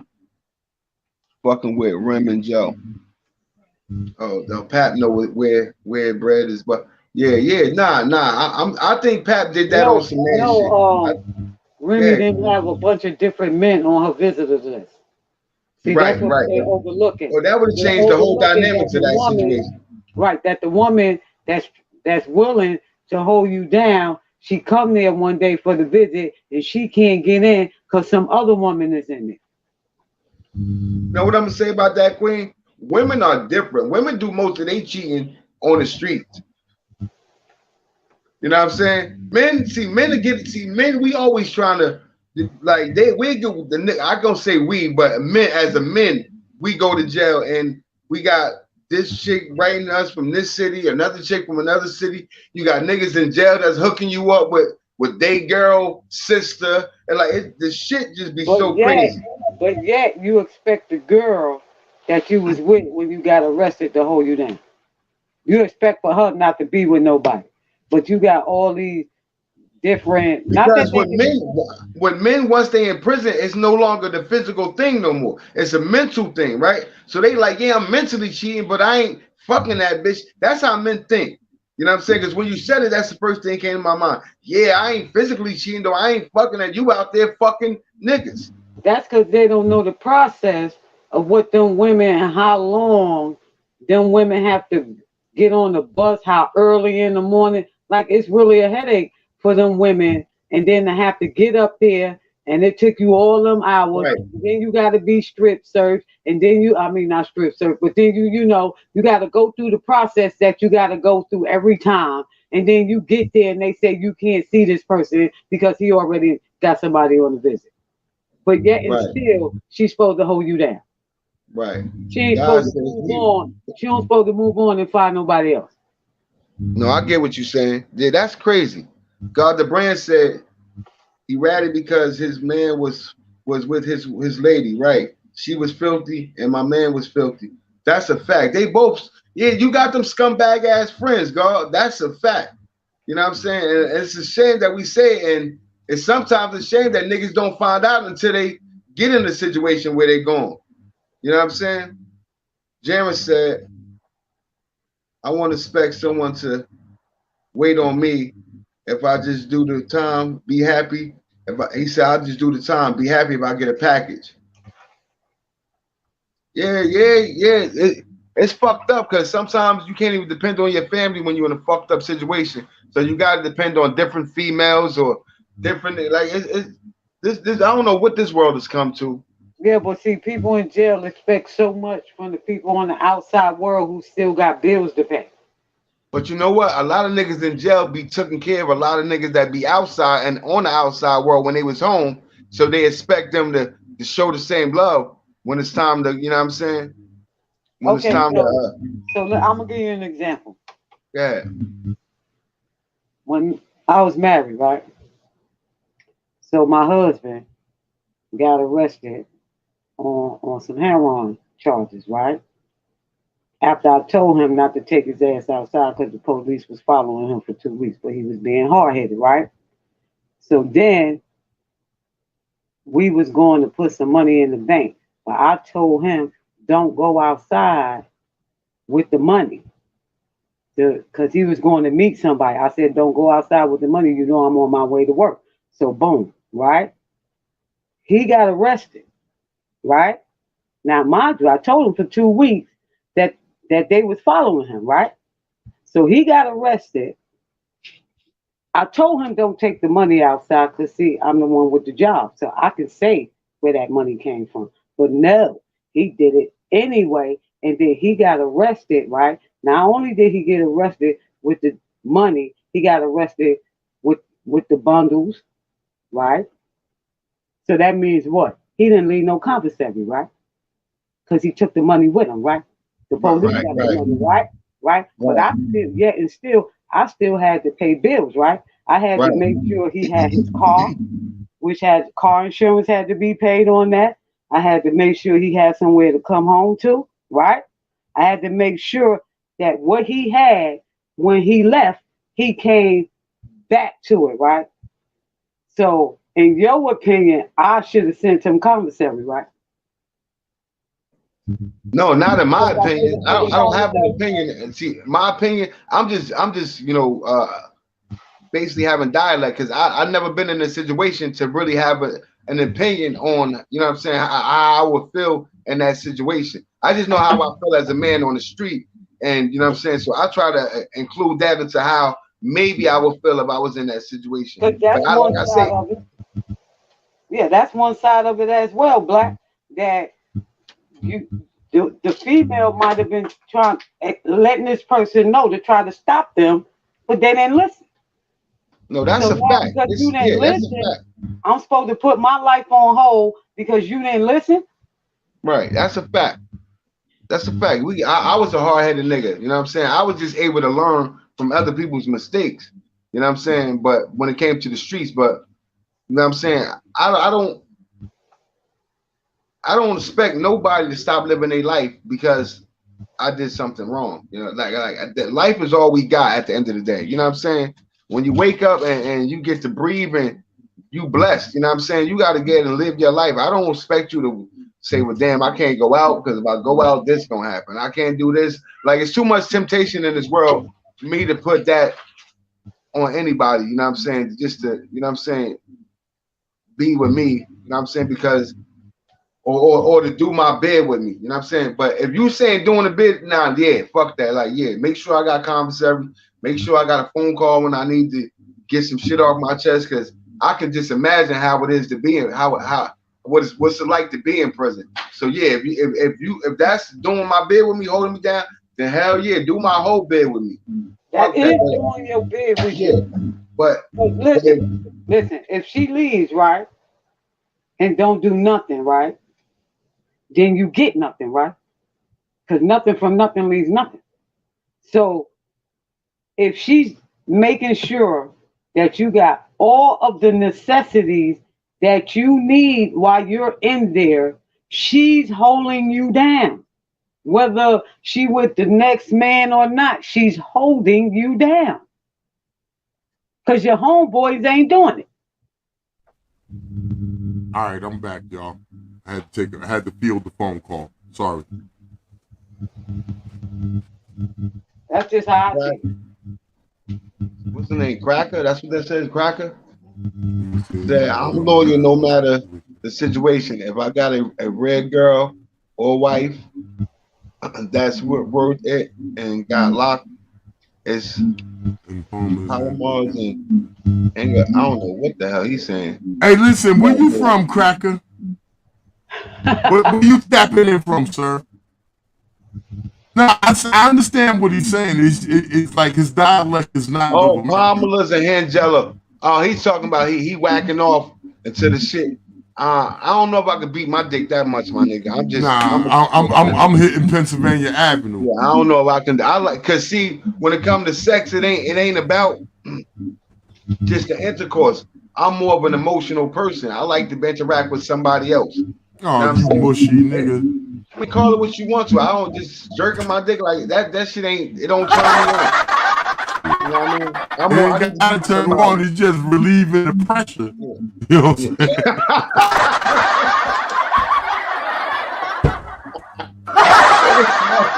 Hey, fuck a turn on. I ain't nothing about your listen. I'm just saying. I mean, don't get fucked up. If it's like a small bit, little 5-6 months, maybe a year, I might. You know what I'm saying? Nah, you going to. Fuck all that. You going to. I'm telling you. But I'm saying, only if I'm trying to stay loyal. That's only if I'm trying to stay loyal. Oh, you talking about on the street? That's what I Your said. girl go to prison. Listen, I'm going to tell you something. Let me tell you something. Listen, she go through a bid. Listen, I'm there for her. 6 months. I got you. I don't give a fuck. I don't give a fuck. The first night she gone, I'm going to Pennsylvania Avenue. Fuck that. Let's go ass up to the Paul Lewis emotional ass. Yo, this thing is always gunning. Yo, the Copper Show come on in 10 minutes or 15, 20 minutes or whatever. You can do that shit over there with him. He ain't running yet? Now, I don't know. I try to focus on the people that's here with me. I try not to, you know what I'm saying? Once my show over, I will go over there, no problem. But yeah, I understand. I just can't. For 6 months to a year, I might can whack off. I ain't whacking off first night, nigga. Fuck that. As soon as she catch the sentence. Soon as she get look, the first night, listen, hold on. The first night she gonna get to the jail. She gonna call me. She only gonna get 1 or 2 phone calls because she in reception. After that last phone call, I'm hitting the block. I'm going straight to Pennsylvania Avenue because you already know. You already know. You already know. First night her ass gone, I'm slinging dick like a lasso. You can believe that shit. You just gotta cut it off like a week or 2 before she come home. Listen. This thing say you need to be cuddled black. That's a fact. Like, you know what I'm saying? I mean, not even just. I like the look. I like to look and see the expression on your face after I'm finished. Oh yeah, I love the fuck faces. You know what I'm saying? I just want to see after I'm finished. I want to see if did you enjoy yourself? You feel me? That's where I get off at. So I wanna see your fuck face. Yeah. I'm just saying, I love that fuck face and shit, but that ain't emotional. I'm being honest with you though. You know what I'm saying? I like to be into it with somebody. I want to be into it with somebody that's into it, and I just want to go ham, yo. Hey, listen. I want your hair everywhere. I want you to be sitting there breathing. I want you to ask me to go make you a sandwich, that type of shit. Nah, I ain't going to make nobody no motherfucking sandwich. No, you gonna go be making the sandwich. Fuck all that shit. I ain't you know what I'm saying? I don't mind trading places if it's like that. All I'm saying is after I bust a nut, I ain't moving. That's all I'm saying. I don't know about you, nigga. I ain't moving, nigga. I can't say too much, but I want to say a whole lot. I'm just saying, I ain't doing shit but rolling over, laying in the fetal position, and sticking my thumb in my mouth and going to sleep. Fuck that.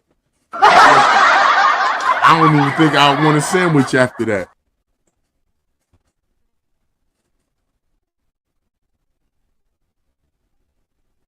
Shit. But yeah, I cheat on her. First night she go to jail. I'm going straight to the strip. But she ain't gonna know about it though. I ain't gonna tell her. I ain't gonna tell, oh, well, you know I went to Pennsylvania Avenue, you know I get my nut off and shit, you know. But see, this be the thing. A woman, or even a man, for that matter, right? It'll start out as, yo, I just want to fuck. We just gonna get together when we can. We gonna, knock each other off, whatever. And then emotions get wrapped up in it. See, Black, you sound like one of them niggas where emotions will get wrapped up in some shit that's supposed to be just fucking because the pussy hold good. We call that tender dick over here. You know what I'm saying? But I'm just saying, motherfuckers take that shit like we fucking and then that shit's so good. You want to keep fucking and then now you want to put parameters on it. Like, yo, I don't want you talking to this nigga. Like, come on, man. This shit. Hey, yo. No, I don't wear condoms. I wear bread bags. Cracker said, Jersey J, I hope you wear condoms. Nah, you already answered that, huh? Yeah, I wear bread bags. Condoms ain't enough. The old Wonder Bread bags, right? Old Wonder Bread bags with all the polka dots and shit on them. All that. Yeah, they get the breadcrumbs. The breadcrumbs soaks up the disease in there. Yeah.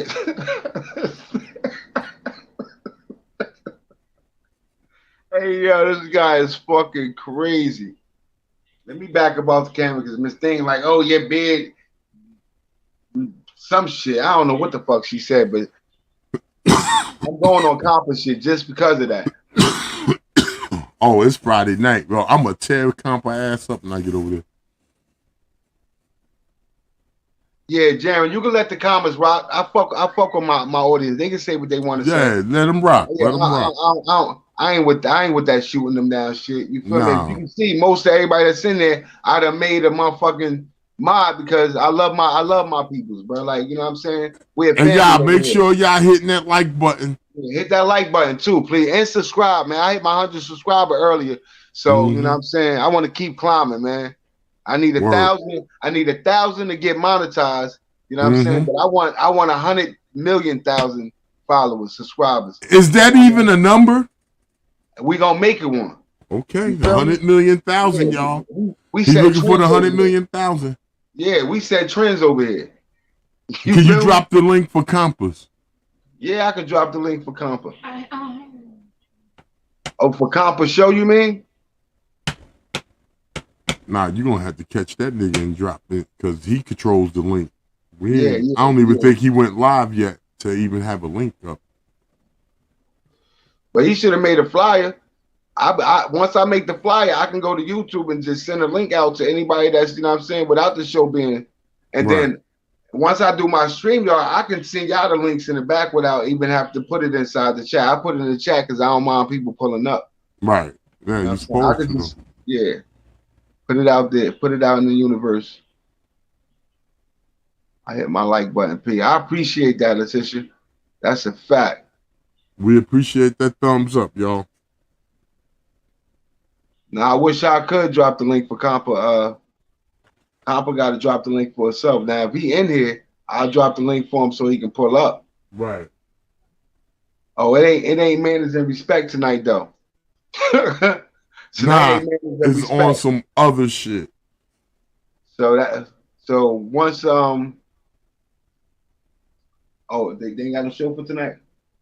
Nah, but that's the link for the YouTube page. Yeah. So go subscribe to Wax AP and El Compa, man. Word up. Go subscribe to them. Magnificent Mecca got some work coming up too, pretty soon. She got some Mecca, work. what you got coming up? Mecca cooking. She probably in this. Oh, she burning the house down. She muted her motherfucking microphone. Don't be burning down no motherfucker.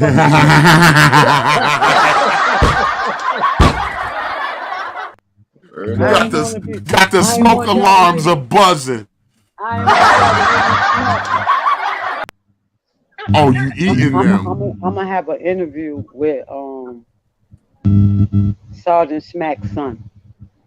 Oh, okay, Smack Jr. Yeah. Okay, that's gonna be big. When does that happen?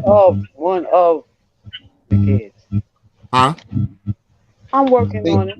Okay. She's in the middle of scheduling, I might have to take one for the team. You know, he pressured on me. Whoa! What that mean? Wait! Take one for the team. Can you give us some details on that? Because he got a little crush on me, so. Oh, okay, take one for the team, Mecca. Hey, listen. Together, take one for the team. Ooh. He got a lot of information too. Ooh. That's it. That's what we here for. We here to get the information to the people so they can use it and build off of it, and take what applies to them and make it better and make their life better. You know what I'm saying? Hey, I got a question.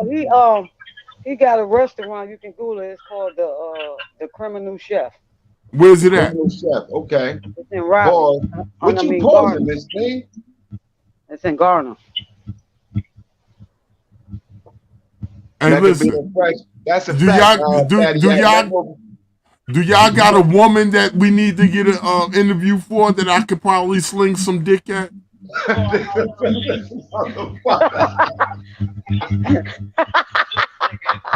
Just saying. I mean, shit. I like to take one for the team too. Hey, y'all. I'm going to a commercial, bro. I'm going to a commercial right the fuck now. Yeah. Yeah, please. I'm going to a quick commercial, bro. Let me find one. I'm serious. New Jersey. New York.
Yeah, man.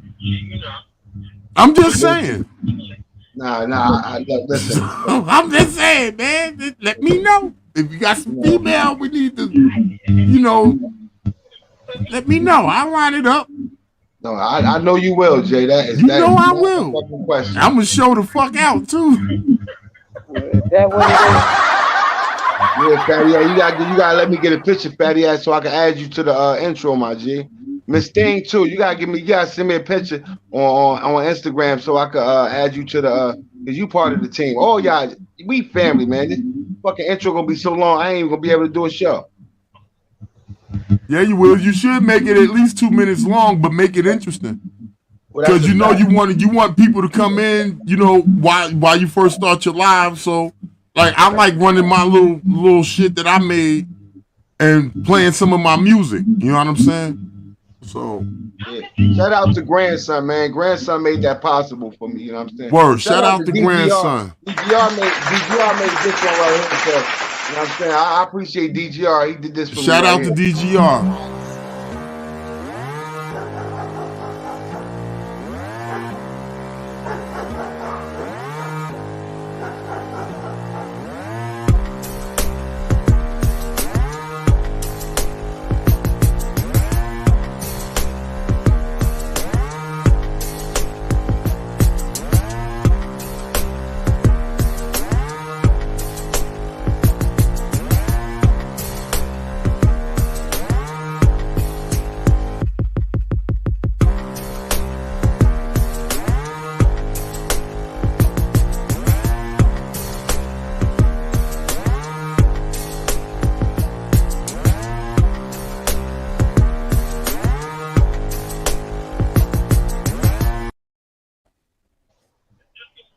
Yeah, salute to DGR for that one, though. You know what I'm saying? Wrong. Give it up for DGR. We're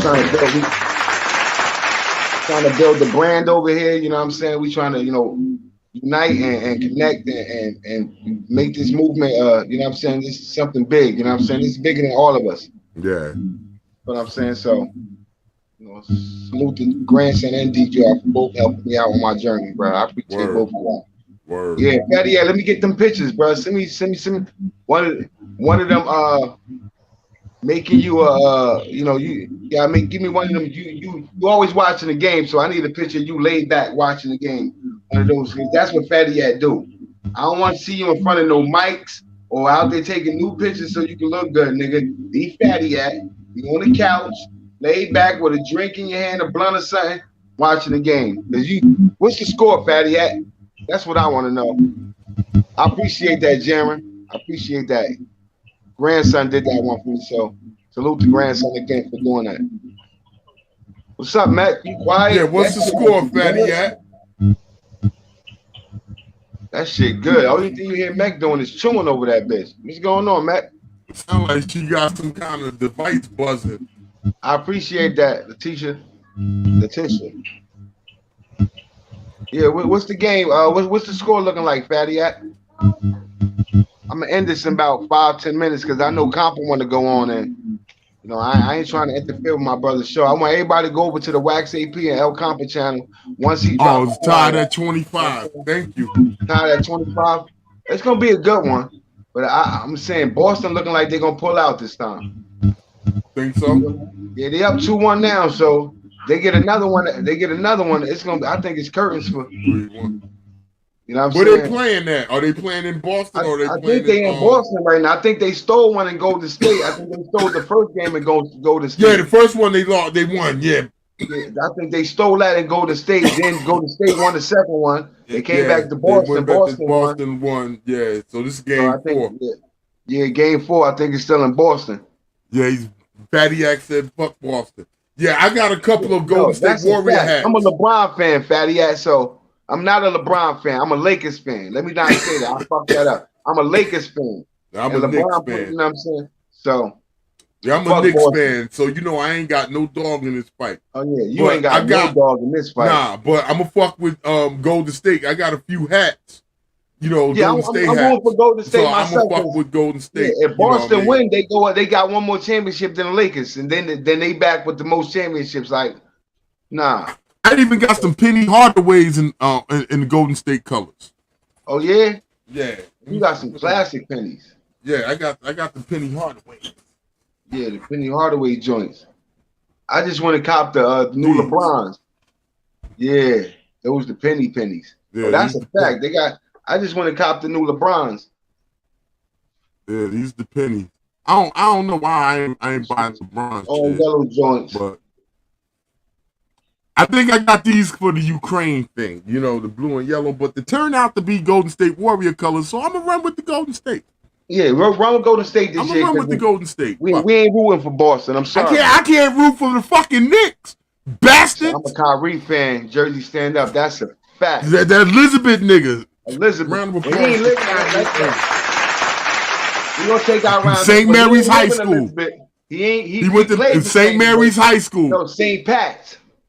I thought it was Mary's. No, St. Pat's downtown. He played for St. Pat's. He played for the one downtown. Okay.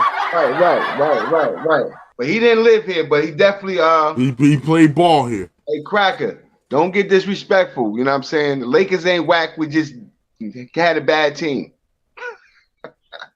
Yeah. I mean, the Lakers ain't whack, but that would mean y'all would be whack.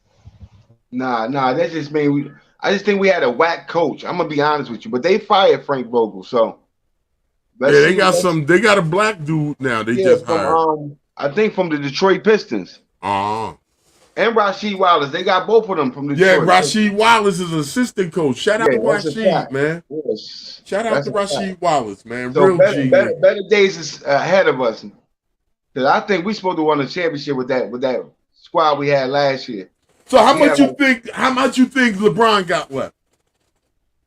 He got 2 years. He definitely got 2. I ain't gonna push it to 3. Them knees looking kind of shaky, boy. Nah, LeBron just out of his element. When you got Russell Westbrook and you got a lot of people who's supposed to pick up the weight, you get out of your element. LeBron got to get back to doing what LeBron do. That hairline is running further back. He's looking like a George Jefferson since 23 though. Yeah, but it's looking worse now. It's looking like he needs to retire. Look, Rogaine, nigga, he got money. Fuck that Rogaine shit. That shit give you cancer. Matter of fact, LeBron, the first black billionaire basketball player to get $1 billion while he playing basketball. Right. Shout out first to that. active athlete to reach $1 billion. Give that shit a round of applause. Give that a round of applause. Shout out to LeBron for that. Shout out to LeBron in this and let him know we salute him on that one. Word. You know what I'm saying? Black excellence. You know what I'm saying? That man do it on and off the court. Just black excellence on and off the court. Yep. Yeah, but I appreciate Jersey J. I appreciate you coming through. You know, Mecca, you know we love you. I appreciate. Can I plug some shit before we go? Yeah, you supposed to. You know I'm gonna let you run with it. All right, I need 1 minute. Yeah, do you? New Jersey J on the Radar podcast, YouTube channel. I'm on Spotify. I got a show on Tagged app, the dating app. It's called the Dirty Sanchez Show. Tap in with the nigga. Juxico Stay Fly Music. Juxico Stay Fly YouTube. Hip hop music. Fire shit. Come fuck with your boy. That's a fact. Oh, wait. I can't leave without giving a shout out Bow. I love you girls on Pennsylvania Avenue, Elizabeth. I'm gonna come out with the coupe tomorrow. But you gonna have the crack holes from Newark over in Elizabeth trying to fight these Pennsylvania Avenue. I'm gonna bring the bat. I'm gonna come with the bat. I'm gonna come with Joe Clark. Hey Mecca, shout out your page, shout out your Instagram, shout out your Facebook, whatever you want to shout out. She can. I want to know why you got that bet, Jersey J. Cause I'm ready to fuck something up in here. He on this Joe Clark shit. I'm on. They used to call me Crazy Man. Now they call me Batman. Yeah. Well, I ain't really start the channel yet until I finish getting this interview together. And then, but this is what I'm gonna want done, okay? When I do the interview, I want you, Born, Jersey J, to stream it from y'all channel at the same time. I definitely will. I promise you that. I got you. You know shit. That's clickbait. Sergeant Smack Jr. That's clickbait. I'm gonna be all on that shit. You got it, Mecca. Anything I could do, you got it. I'm gonna jump on my platform and I'm gonna stream it from right here. If we all, even though I'm gonna be doing the interview, everybody can stream it from their channel. White AP, you, Born, Jersey. I got you. I got you. And I'm gonna be in the chat. I'm gonna be in the chat throwing questions. My channel gonna be new anyway, so. Right. Well, you got support of your brothers. We here with you, Queen. That's a fact. We got you, and I'm coming with my back. So I'm getting it together because I also want to film him like while he cooking. You know, because he a master chef. Right. As well. So I want to show that too. Right. Yeah. I told Empress that's what we was gonna start doing on Friday nights. Like we was gonna do like let her do a little cooking, and you know what I'm saying? Cause she liked to cook. So I was like, you know what I'm saying?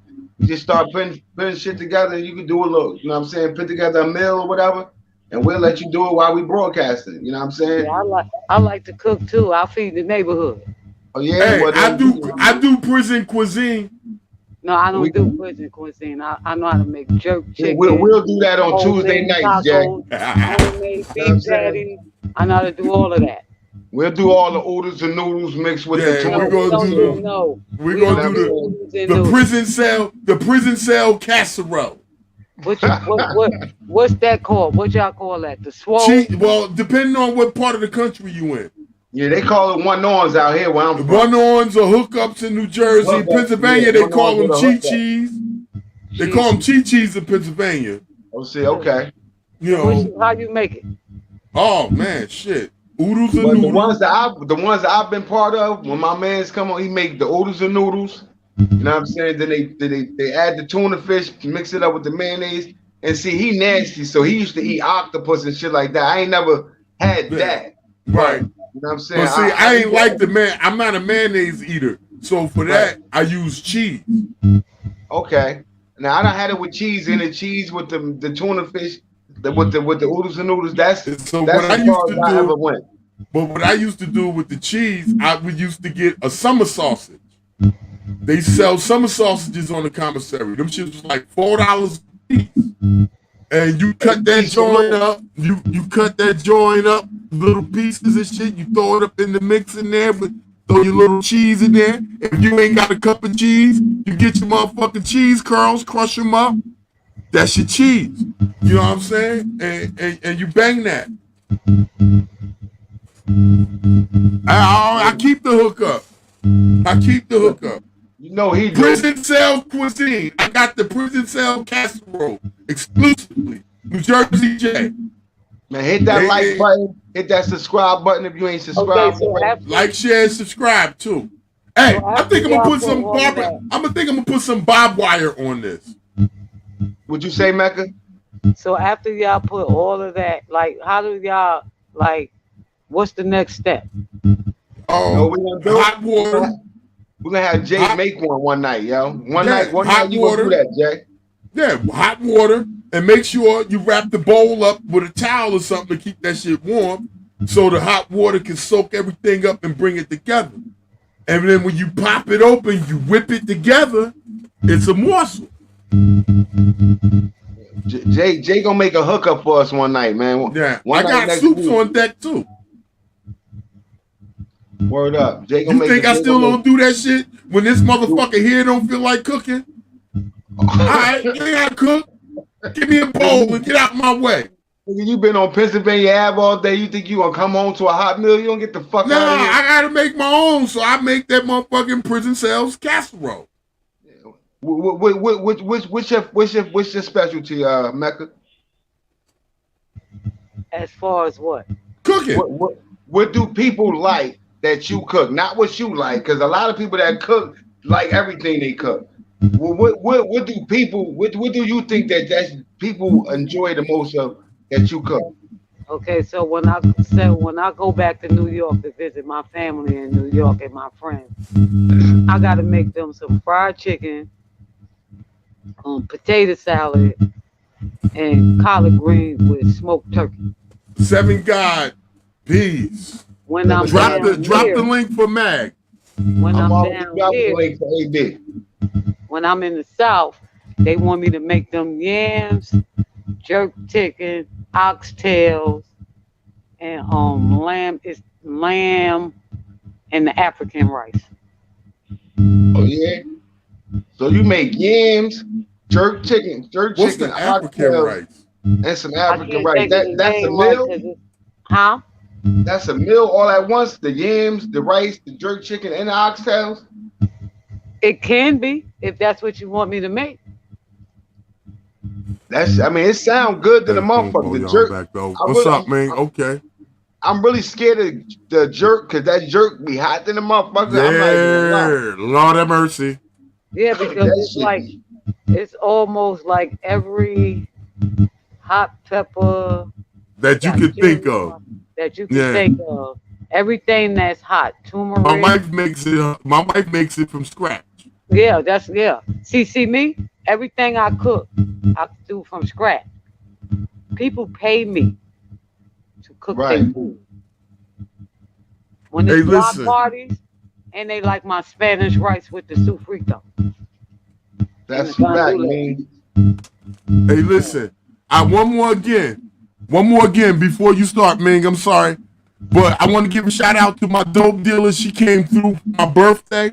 Blessed me. This is all $3.99. At 12 o'clock, man. If Compa don't go in past 12, I'm gonna jump on with you, Jay, and we just gonna do some happy birthday shit. They can strike that one too. Midnight. I turned 50 midnight. I'm turning the fuck up. We getting lit. I got my bottle on deck. I got a refrigerator full of beer. I'm more than welcome to do that. A hat full of dope. Big Cat, you been on the check-in. You always checking in, my G. Hey, peace, my God, Black man. How you feeling? What's going on? Peace. Hey, nothing, man. I want to say happy birthday to my brother, even though I don't know who he is or whatever. That's Jersey J. That's Jersey J on the podcast. Well, Jersey J, man, you know what? Happy birthday, my brother, man, because you live and breathing, man. That's yes, sir. Yes, sir. Happy Thank birthday, you. I appreciate Uncle it. Thank you. I appreciate you, Compa. How you doing, boy?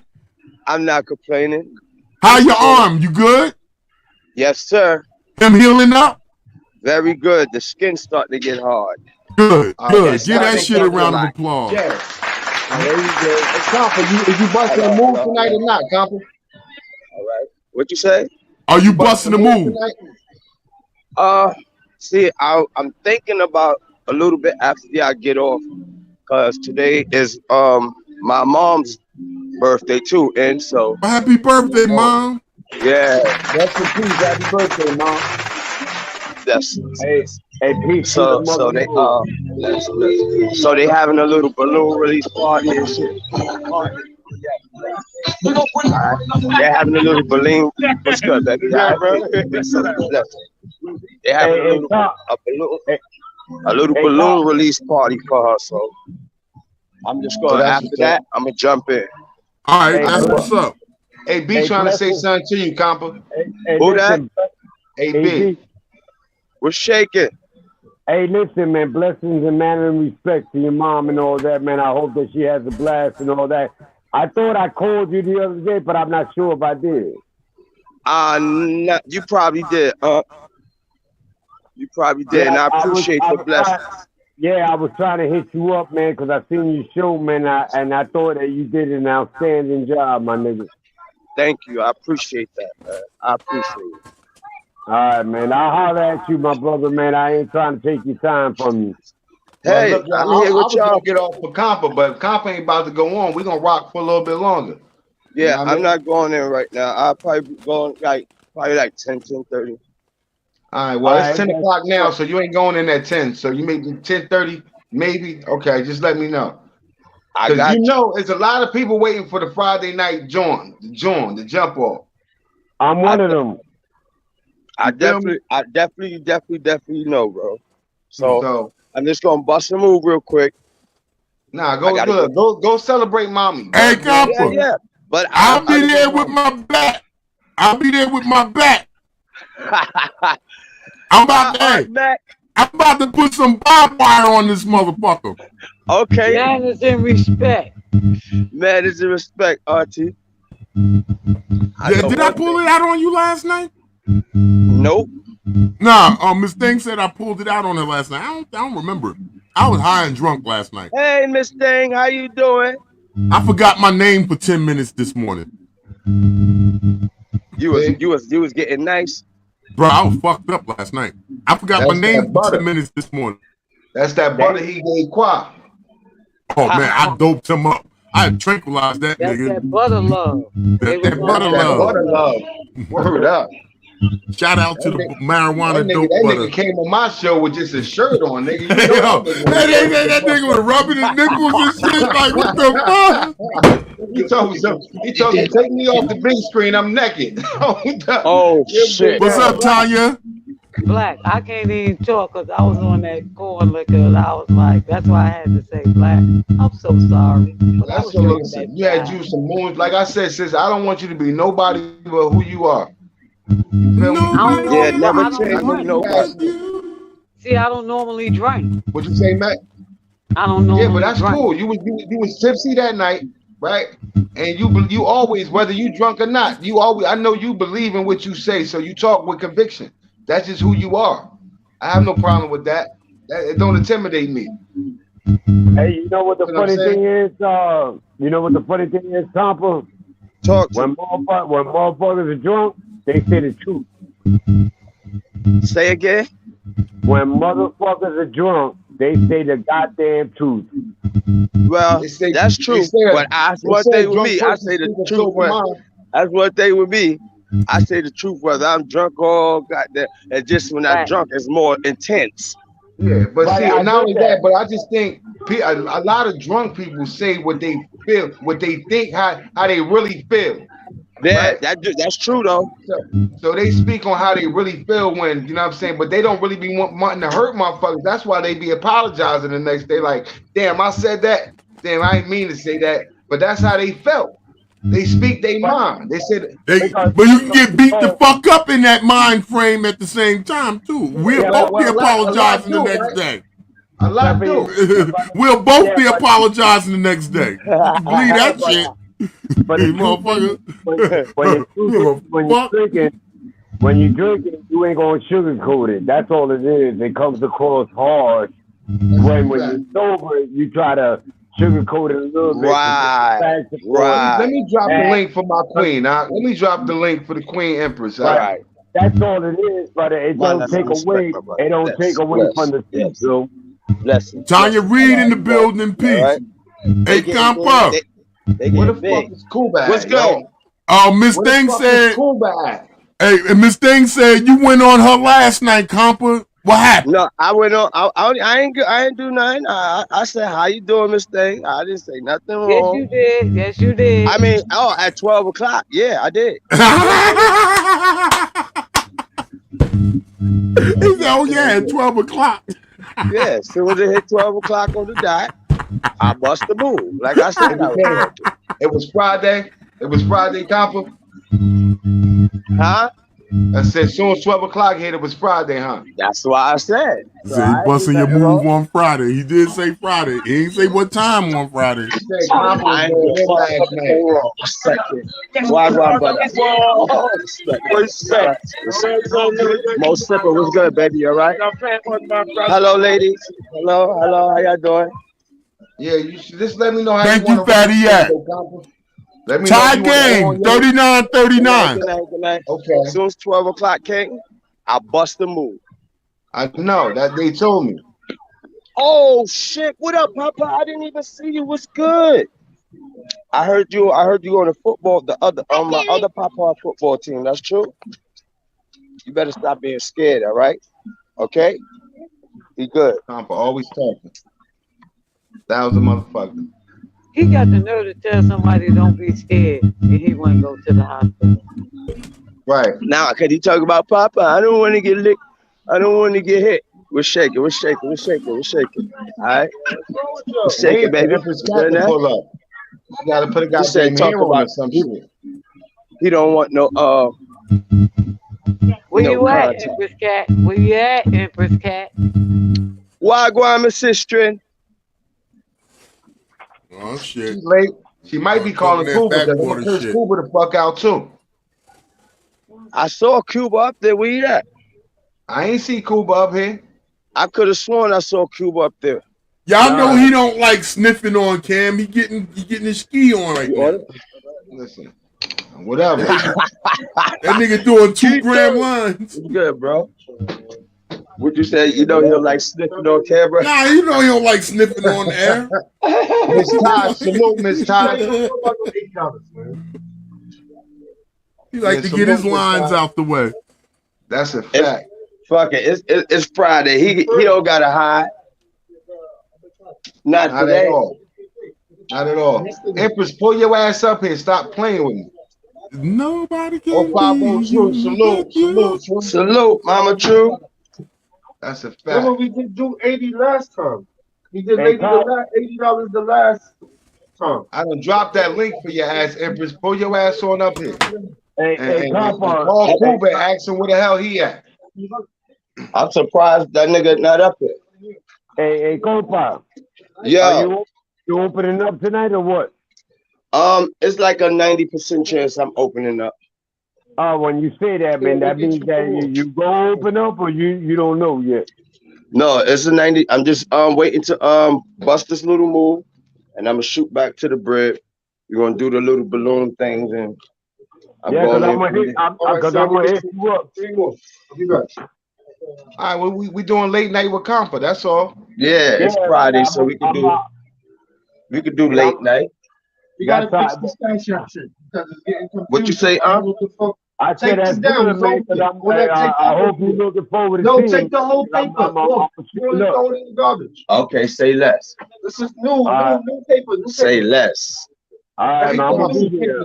I'm gonna ask you a question, Compa, while you up here, right? I don't want you to come up here and not at least touch the topic. How do you feel? Should women be expected to do a nigga's bid with them? Should women be expected to what? Do a nigga bid with them. I mean, yeah, because at the end of the day, look, right? Especially if they marry, they're gonna be able to get conjugal visits and all that good shit. So, yeah, rock it out. We're not talking about married. We talk about unmarried. Oh, unmarried? I still think she should rock it out with him. Yeah, I think she should. Even if he got 10, 15, 20, 25 years.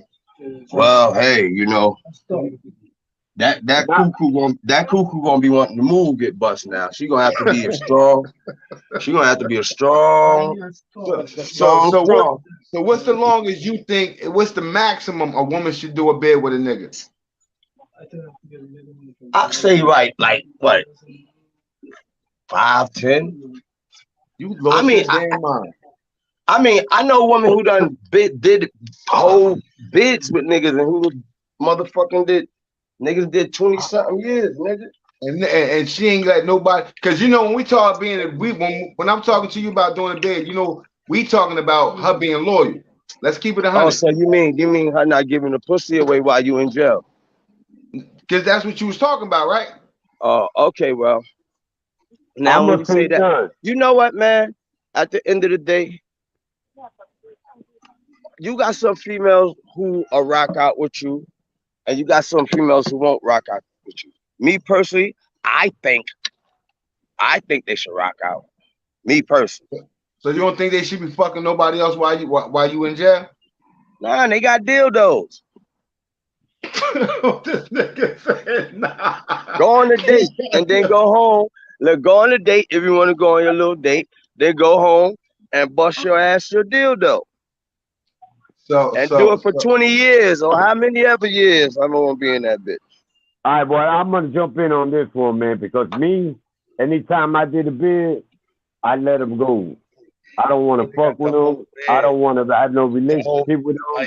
I don't want nothing to do with them because with the nah, man. It's just that I'm smart enough to realize hold the nigga in his sleep like a bitch won't hold a nigga in his sleep.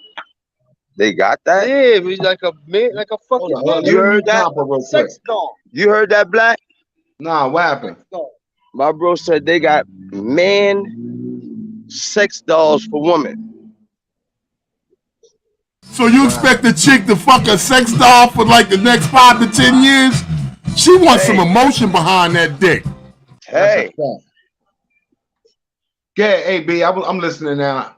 No, what I was saying is that I drop them, man. I drop them in the dime, bro. It don't matter how I feel about them or anything like that because I'm not dumb enough to expect them to be truthful to me. Because but what is it? But listen, see, because the Queens put something in my head, right? What is doing your bid with you? Is it about the sex or is it about them holding you down? Like, you know, making sure you got commissary money, making sure that'd be good too. Holding me down, making sure I got commissary and all that. But goddamn, it's the thing. I let go of a chick. We had a kid together, and when I did my first 6-year stretch with her, she sent me commissary and all that. After I let her go, and found out she was sleeping with a nigga I knew. Anyway. So I appreciated that she was sending commissary, but I be a dumb motherfucker. I be a dumb motherfucker not to see that she ain't sleeping with nobody. Yes, sir. Hell yeah. Right. That's just my thing, man. And my thing is it's less emotional attachment. I'm doing my bid. I'm not gonna sit there every goddamn day thinking about this ass that I ain't gonna be able to touch on a regular basis and I can't be around. I might as well just cut ties off and just keep it pushing. But I'm saying, even if you out there doing crime and you get caught up, don't you think it's kind of selfish to ask somebody to stop living their life because you no longer can live the life that you're living? But that's what go right to the store. I'm coming right now. That's why I cut them off. I just tell them, yo, man, do your thing, handle your hustle. You want to send me commissary and shit like that? That'd be a blessing. But I ain't expecting shit from you because you ain't gonna get a goddamn thing from me. You ain't gonna get a letter. You ain't gonna get a call. You ain't gonna get shit because I ain't trying to call you and listen to another nigga pick up the phone or some bullshit. Because that shit is going to emotionally transfer to me while I'm in prison, and I'm in the box. Now I'm doing more time, which happened to me the first time. And I say, man, you know what? I'm over that shit. That's just what it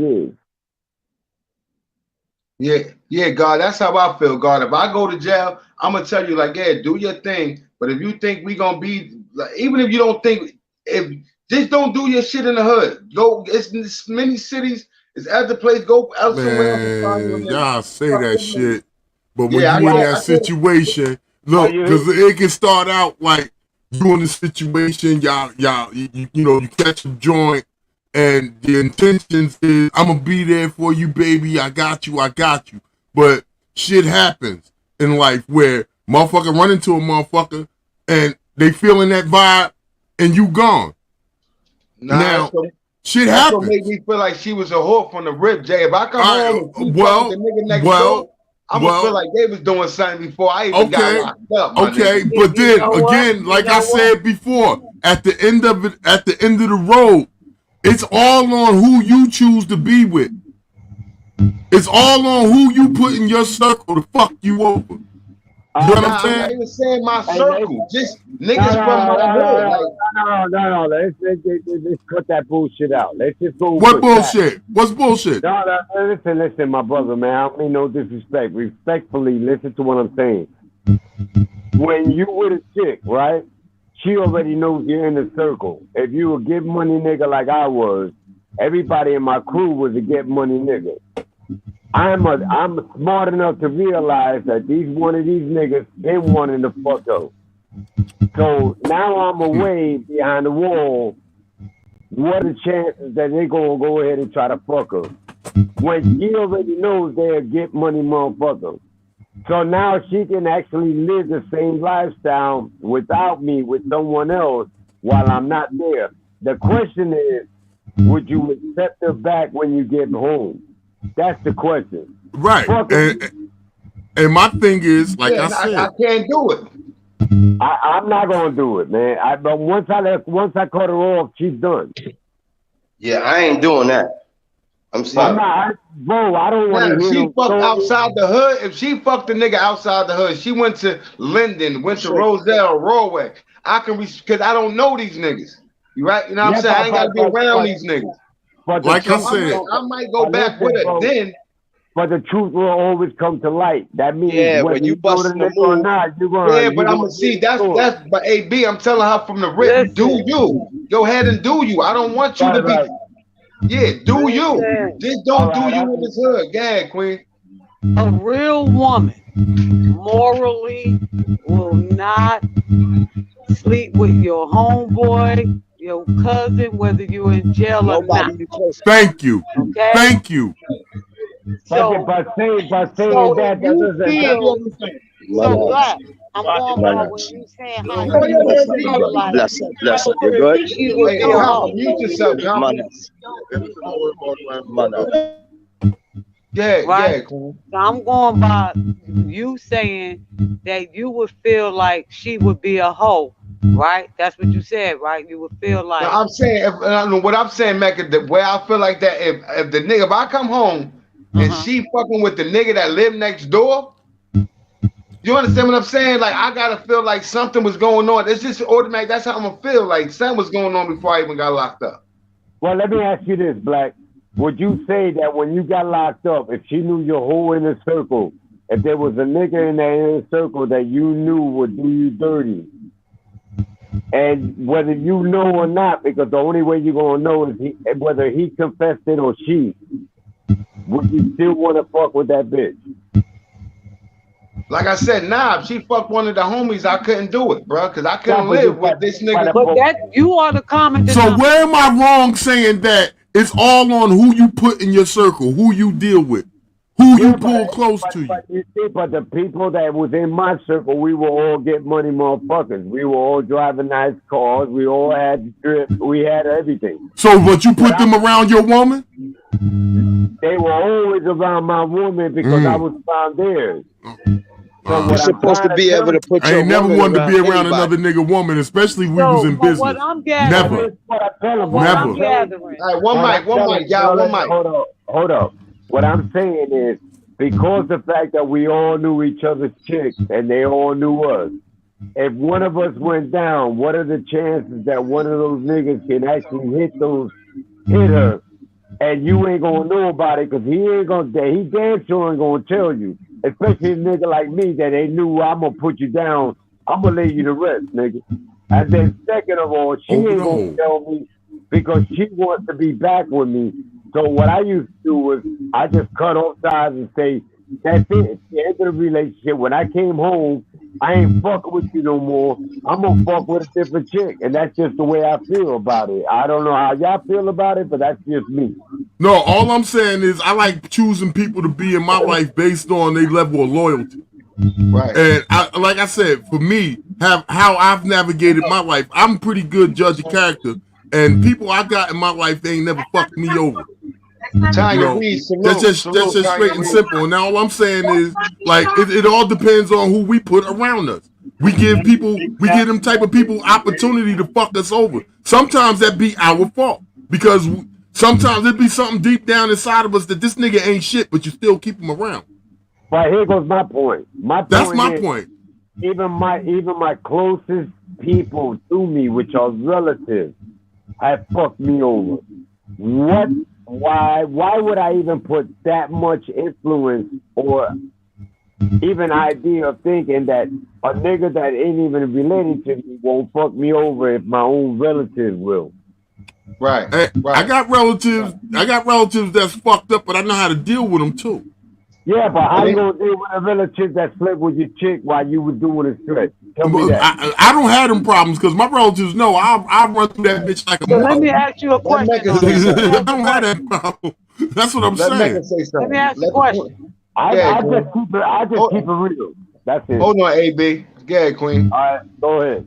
So let me ask a question. All so right. When the family member slept with the girl, who were you more mad at? The family member. If it were to happen to me, I'd be more mad at the family member than the bitch. All right, I'll answer that question for her as well. The question was for you. All right, it happened to me once. I was in my, I was like 27 years old. I went in for 8 years, and we had a kid together. And then I went in and did my stretch, and then she was trying to convince me that she was gonna be down with me or whatever. And I told her it's over the phone. I told her, listen, it's over.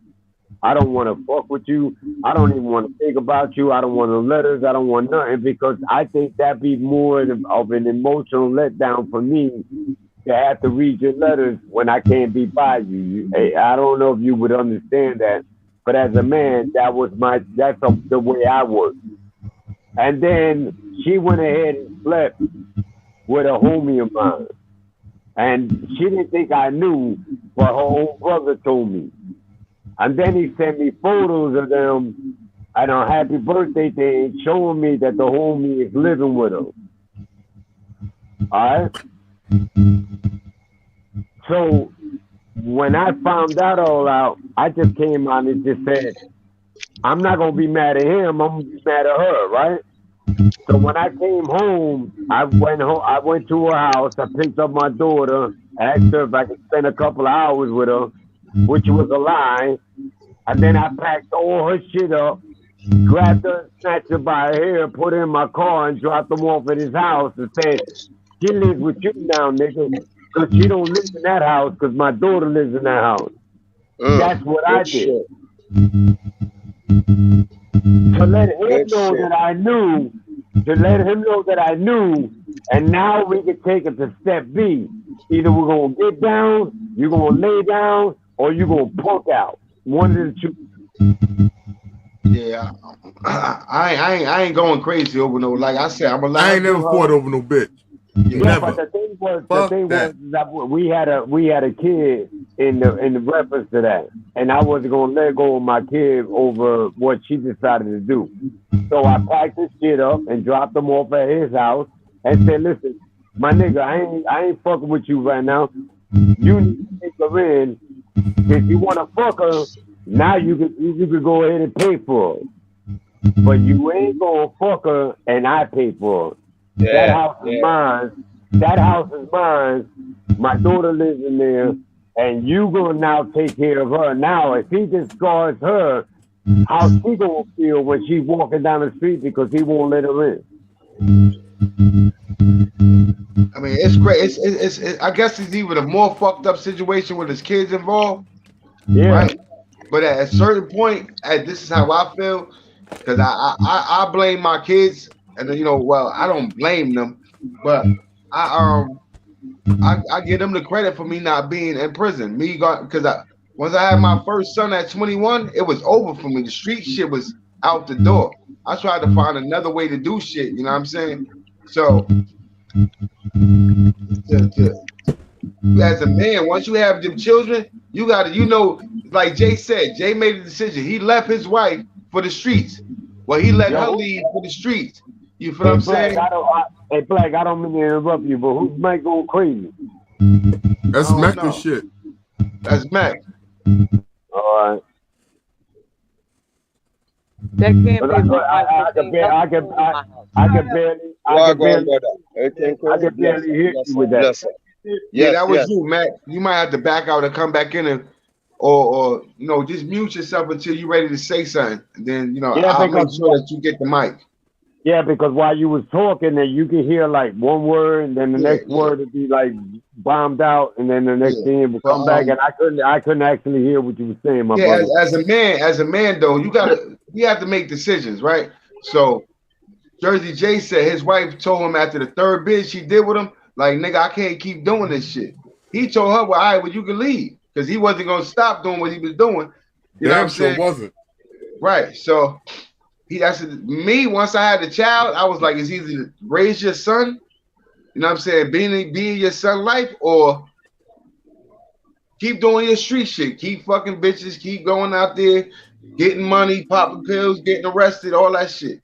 Now I was lucky enough to learn from other people's mistakes, but my children is what ultimately made that decision for me. Like, nah, I got to get the streets up. So I don't know what it's like to be in prison and have a chick do a bid with you or none of that, because I never. Well, you ain't missing nothing. You ain't missing shit. No, I know I'm not missing. The knock on wood. I ain't trying to find out what that's like neither, but. You know, and I agree with that. And I agree with that brother right now. You ain't missing a goddamn thing, because the truth of the matter is the decision was made from us. In other words, you want to continue running and ripping and going to jail. I wanted to be a father more than I wanted to be a thug. I guess that's what it was. I know, but for a lot of us, we didn't comprehend that right away. So the question was, do you expect her to do the bid with you? And I told you no. Because I said that I'm going to cut that bitch off right off the bat, because I ain't dealing with that. That's an emotional factor that I just do not want in my life. But then when the question popped up about the inner circle and the friends and all this shit, I came out and said, listen, I've been through that too.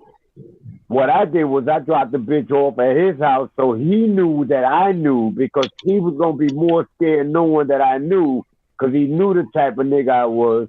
And he knew what was coming. But now she's going to have to deal with the wrath, whether he accepts her coming through the door, or does he go ahead and lock the door and leave the bitch in the front porch. That's her torture. His torture comes from me, but her torture is going to come from him for the shit that she did and where she laid down at and disrespected me at. That's my point. Yeah, it's just sad that one of your family members even try to bust up your baby moms, but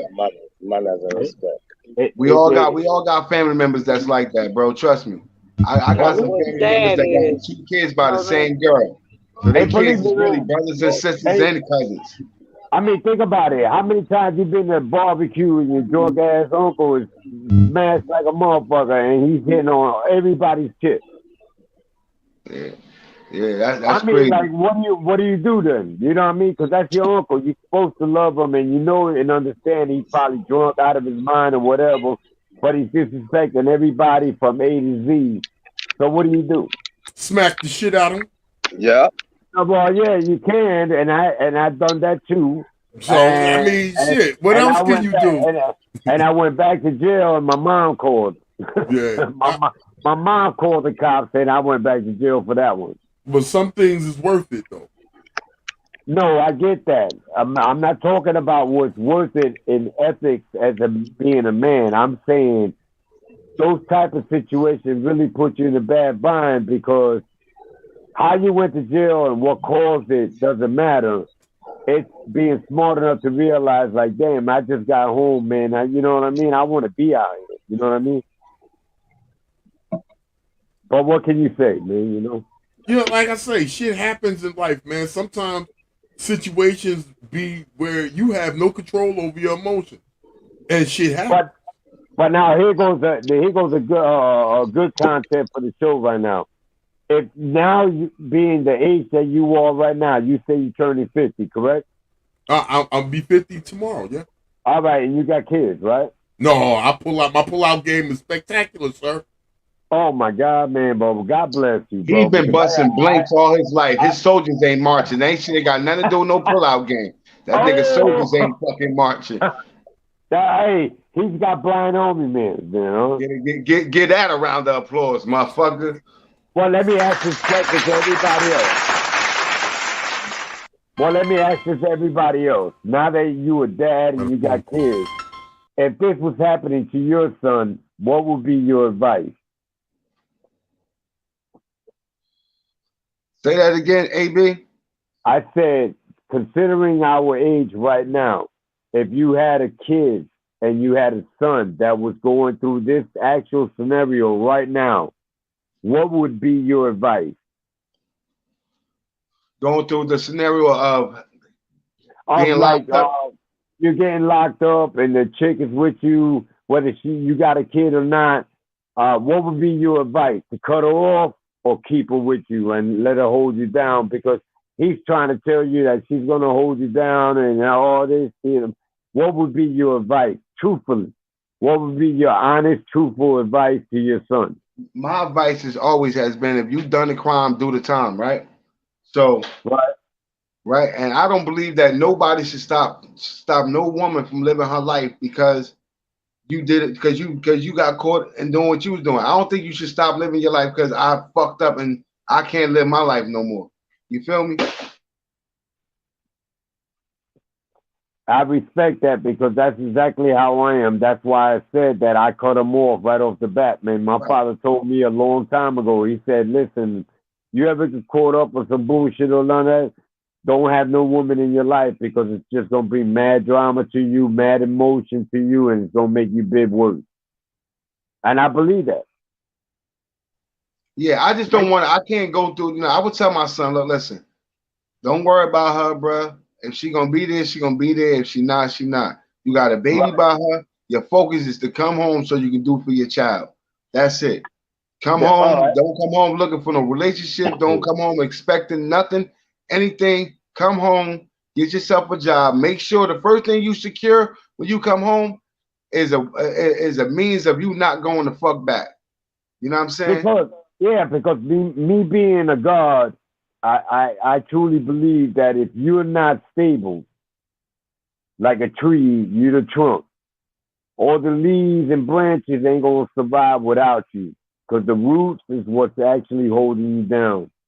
So my roots, I stay true to them, and that's all I was been saying. It's like, it's sad to say that, you got a wonderful life with the chick and all this, everything was great. Now you're doing 15 years. But that chick ain't gonna last with you for 15 years, man. I think a weak-minded individual will believe that a chick can last 15 years. Now, I'm not saying that there ain't no chicks that ever done that. I'm just saying that mass majority of them probably will not. Hit that like and that subscribe button for me, please, y'all. Hit that so I'm gonna ask this question again.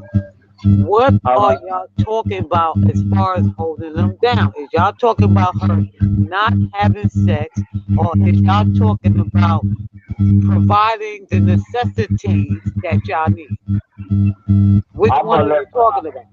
I'm going to let Black answer that because this is his show and this is his topic. So I'm going to let him answer it so this way you can fully understand, and then I'll chime in when I can. I fully understand because I asked the question earlier today. I fully understand. Right. So Mecca know where I stand at on this one. You know what I'm saying? Like I told Mecca, you know what I'm saying? When her and the other infant Mecca was saying, like, what if she's still making sure your commissary full? She's still making sure you got money on your books. You got the phones. You always got a phone call. You getting your visits. Is that not holding you down? You know what I'm saying? Is that not doing your bid? That's holding you down for sure. Yeah, but ain't that doing your bid with you? If she's making sure you got food, you got commissary, you got money, that's doing your bid with you, right? So I can't look at the sex part no more if she's doing everything else. You know what? And I agree with you on that. Because at the end of the day, at the end of the day, you ain't gonna be able to hit while you in jail, but as long as your belly gonna be full, and when you go to commissary and when you go to sleep at night and you go bust your moves or whatever, you always got that bread in that commissary. You always make that phone call. You need to get in touch with somebody. She got the phone. She always got money on the phone. so you can make them calls. You feel what I'm saying? So like when she doing that your whole bid, I don't give a fuck if you doing 25 years. She did your bid with you. Right. I would be in agreement with that, but it has to be an agreement between me and her in reference before it begins. Like for example, if me and her had a talk. Nah, that right there. That's you gonna tell her not to fuck nobody. You already know what you're gonna do. You're gonna say, look, I don't want you fucking nobody. No, that's not true. Because I understand that she still has to live her life. And in order to support my kids, because I'm not there, what she's left with. I'm in agreement with that. I'm saying to you that for me, I can't do that.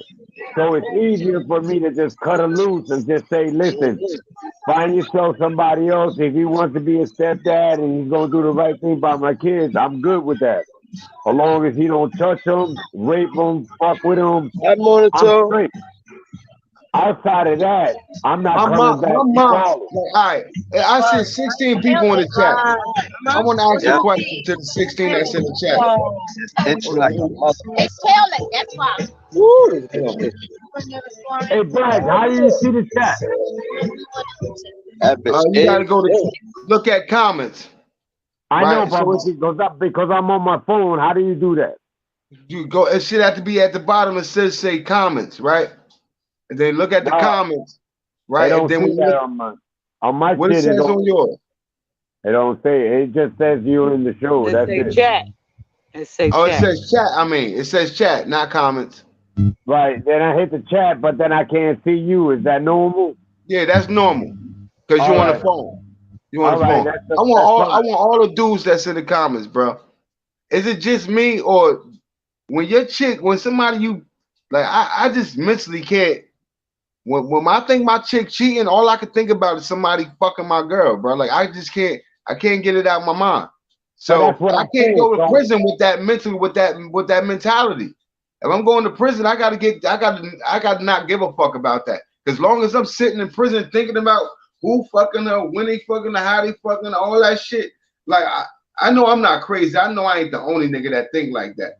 But if I am, then I'm just letting y'all know that's how I am. You know what I'm saying? I can't. Well, was you thinking like that before you put yourself in prison? Was you thinking when you was out there doing whatever you was doing to cause you to go to prison? Was you thinking, well, I'm doing what I'm doing, somebody might be fucking my girl when I go away? Did you think about that? Right. So, right, Mecca. So this is what I'm saying, right?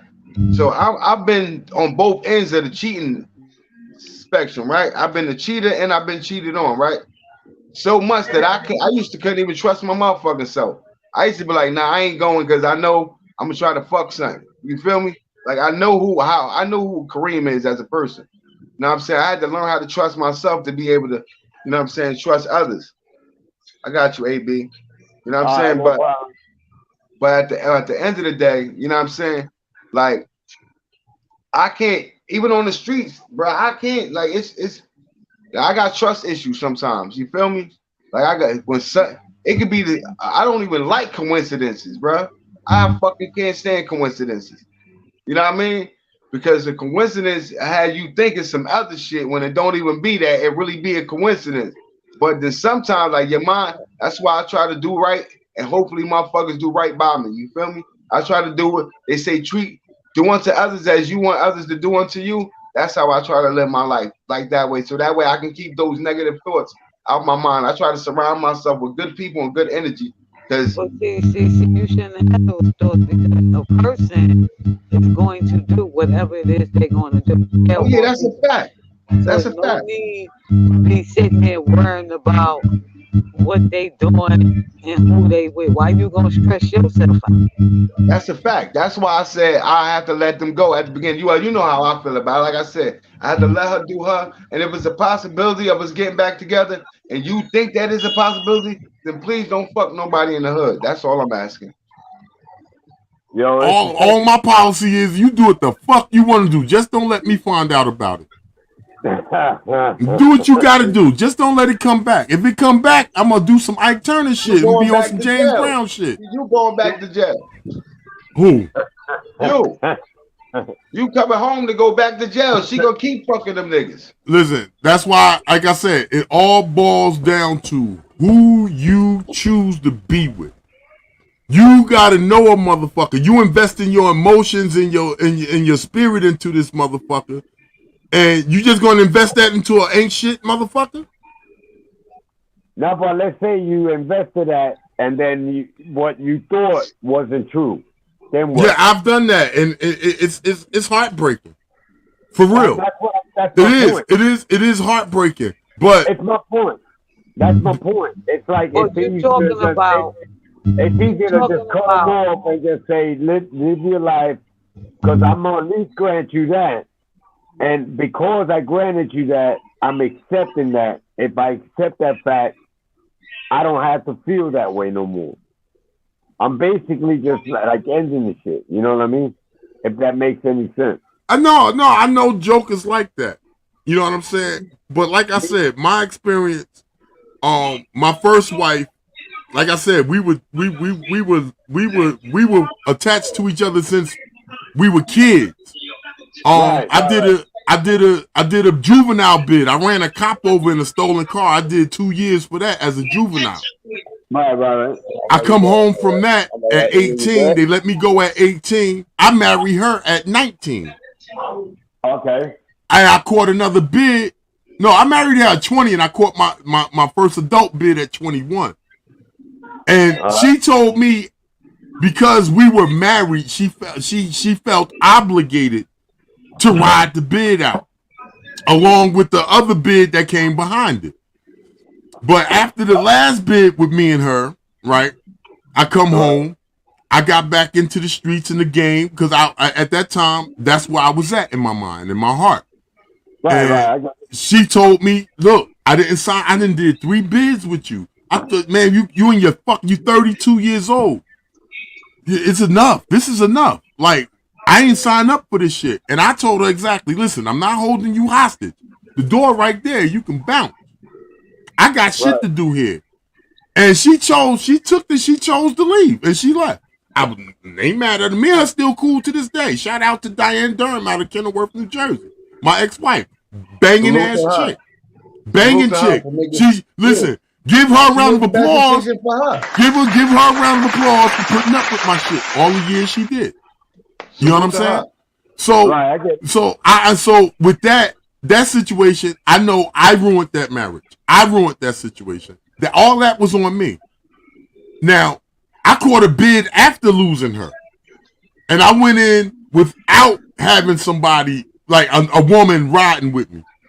And let me tell you something. That last bid I did was the easiest bid I've ever done. And I've done 5. The last bid I did was the easiest. I got my gang minimum, full minimum, made it to the fucking halfway house and all that bullshit. First time in my bidding career. So I believe his career. You know, I was a career criminal nigga. I was in them streets heavy in my day. You watch this show, look at this nigga right next to me. Look at him. And understand he had a career in doing bids.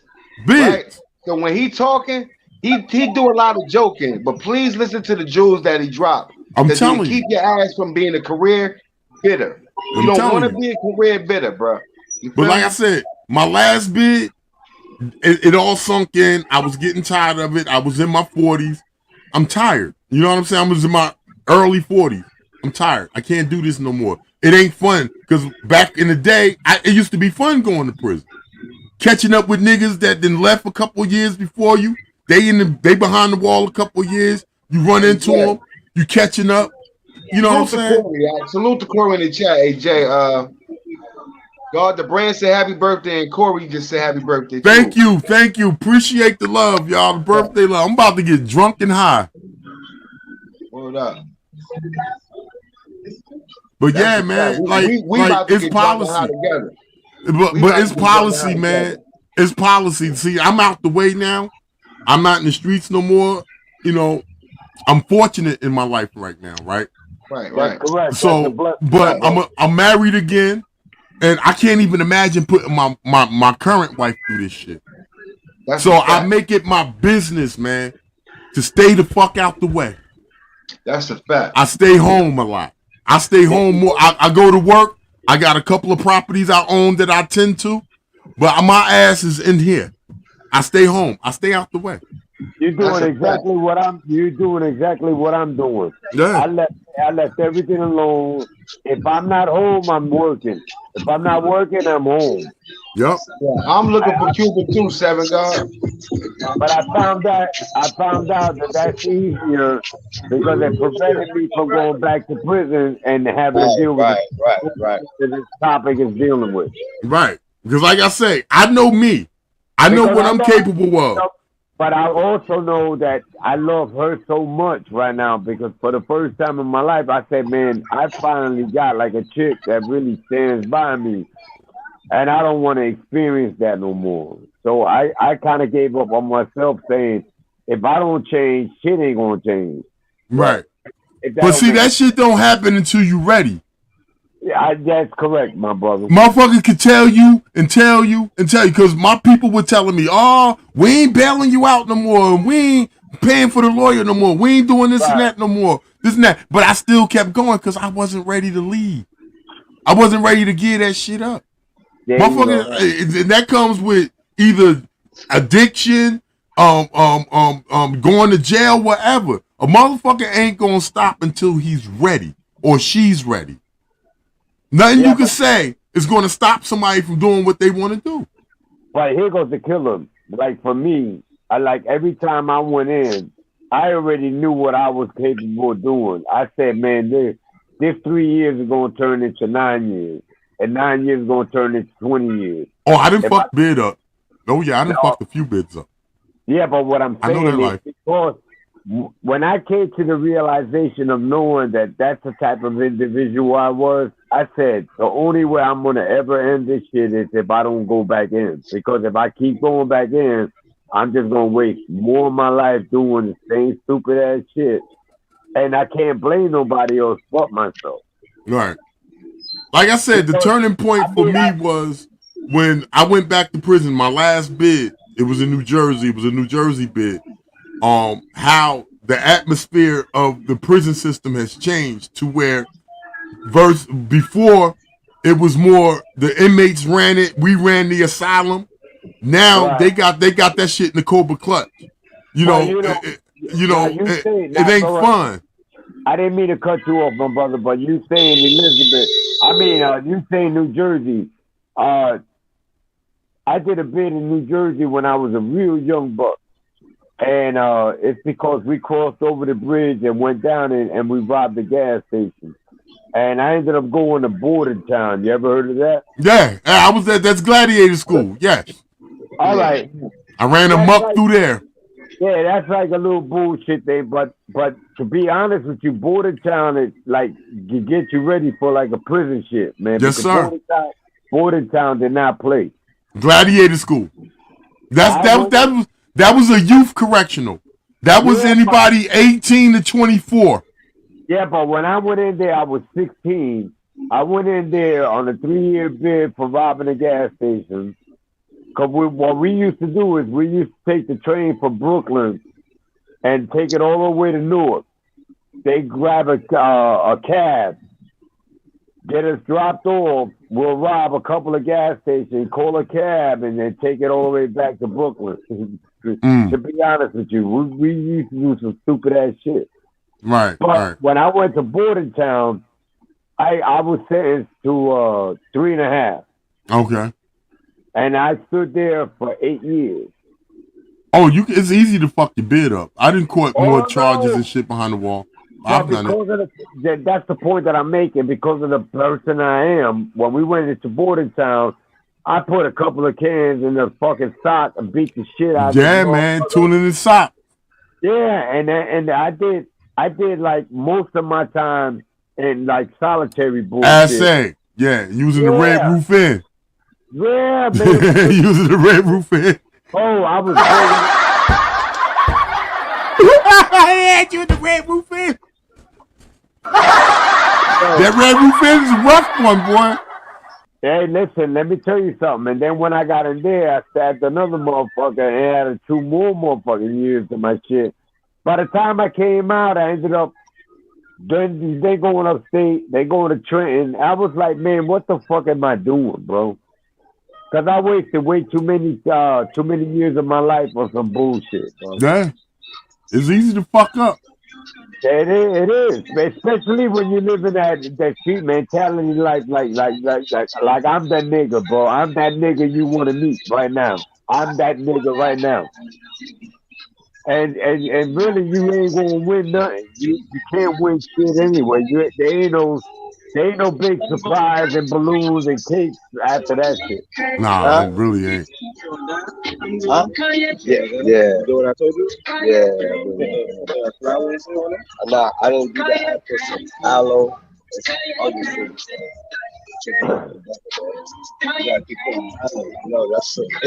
Let me see. A7 God. Listen, I'm addicted to Pennsylvania Avenue. Bed page might have to wait. You know what I mean? Pennsylvania Avenue dry up. I'm gonna tap into bed page. Empress. I see you, Queen. She tried to pull her up. You gotta pull her up. I've been in the bed for like 15 minutes.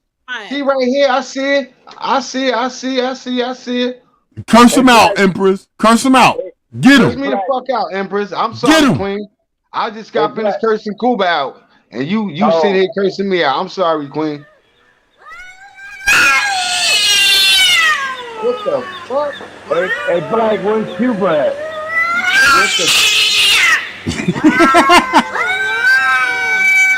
That's Empress coming after your ass. Oh, that's you with all the cat noises and shit. That's Empress tearing into your ass. I'm mute your mic and curse me the fuck out if you gonna curse me the fuck out. Don't mute your mic and curse me out. Unmute that shit and curse me the fuck out if that's what you gonna do. Hey, Black, where's Cuba at? I'm talking to Empress Cat. She got to mute my mic muted. Unmute that shit and curse me out. Don't sit back there. Unmute that shit. No, I'll mute that shit. Background interference. That's why. Nah, that ain't your background good, sis. How you doing tonight? I'm talking. I'll mute that shit. I'm talking about. You doing what? I'm playing. Yo, what you drinking on, sis? Oh, orange juice. Oh, cause Jersey J birthday is in the hour, so we getting lit. I got a hat full of dope. Oh, we gonna celebrate things. I got a hat full of dope. It's Friday night too. I ain't playing no music, Jay. You gonna have to play the music because I ain't doing none of that. They took my last show down for that shit. Nah, I got my own music. That's a fact. No, I got that Juxico Stay Fly on deck. Nah, Empress, I'm sitting here dropping the link and shit, and you been back there. I'm sorry, yo. I'm sorry. He's slow. Retarded ass. Retarded ass. Slow as hell. Yo, listen, man. He didn't say he had a bag. He said what? He didn't say he had a bag. He said he had a whole hat full of motherfucking weed. Yeah, hat. Motherfucker, my dope dealer came by this morning and blessed me for my birthday, man. Shout out to my dope dealer, man. She came through heavy for the nigga. Look at this shit. It's more dope than the motherfucking pharmacy over here. I know you just got on, Empress, but tell me this, sis. What's your thought on the topic? What's the topic? The topic is should women be expected to do a nigga bed with them? Huh? Shout out to everybody on the chat in the panel. I'll catch y'all in a few. All right, salute, comp. All right, bro, pull back up. Salute. I bless you, my brother. Blessings. Yo, this shit's pretty good. Let me tell you, this gelato shit. Oh yeah, that's good. Now, Empress, give me your opinion now, Empress, since you in the building. I said they met here. You say they should do the bid with the nigga? If they married. If they not if they married. We know if they married, you get conjugal visits. It's a whole bunch of shit to keep you together. I ain't never had no conjugal visit. Or then if you married, no. I mean, no. They shouldn't do the bid. You could still, you know what I'm saying, look out for them, but I mean, So, but ain't that doing the bid with him? If you still put money in the commissary and you still because what if you with somebody, you know what I'm saying, not married, but you still, you know, y'all real close and you know, like y'all like best friends still. So but I'm saying, yeah, so that's what I'm saying. But ain't that still doing the bid with him? If you even if you say, look, listen, we ain't in a relationship no more, but I'm still gonna make sure you got commissary. I'm still gonna answer the phone when you call, put money on your books. Ain't that doing the bid with him? That's made clear, so there's no misunderstandings. Yeah, right, yeah. So, but Empress, I'm gonna ask you, as a woman doing the bid with a man holding him down financially, keeping his books right, are you gonna be upfront with him? Like, listen, I'm gonna get my pussy hole tuned up on. I mean, yeah. I mean, and first of all, the person I deal with, they already gonna know how I am.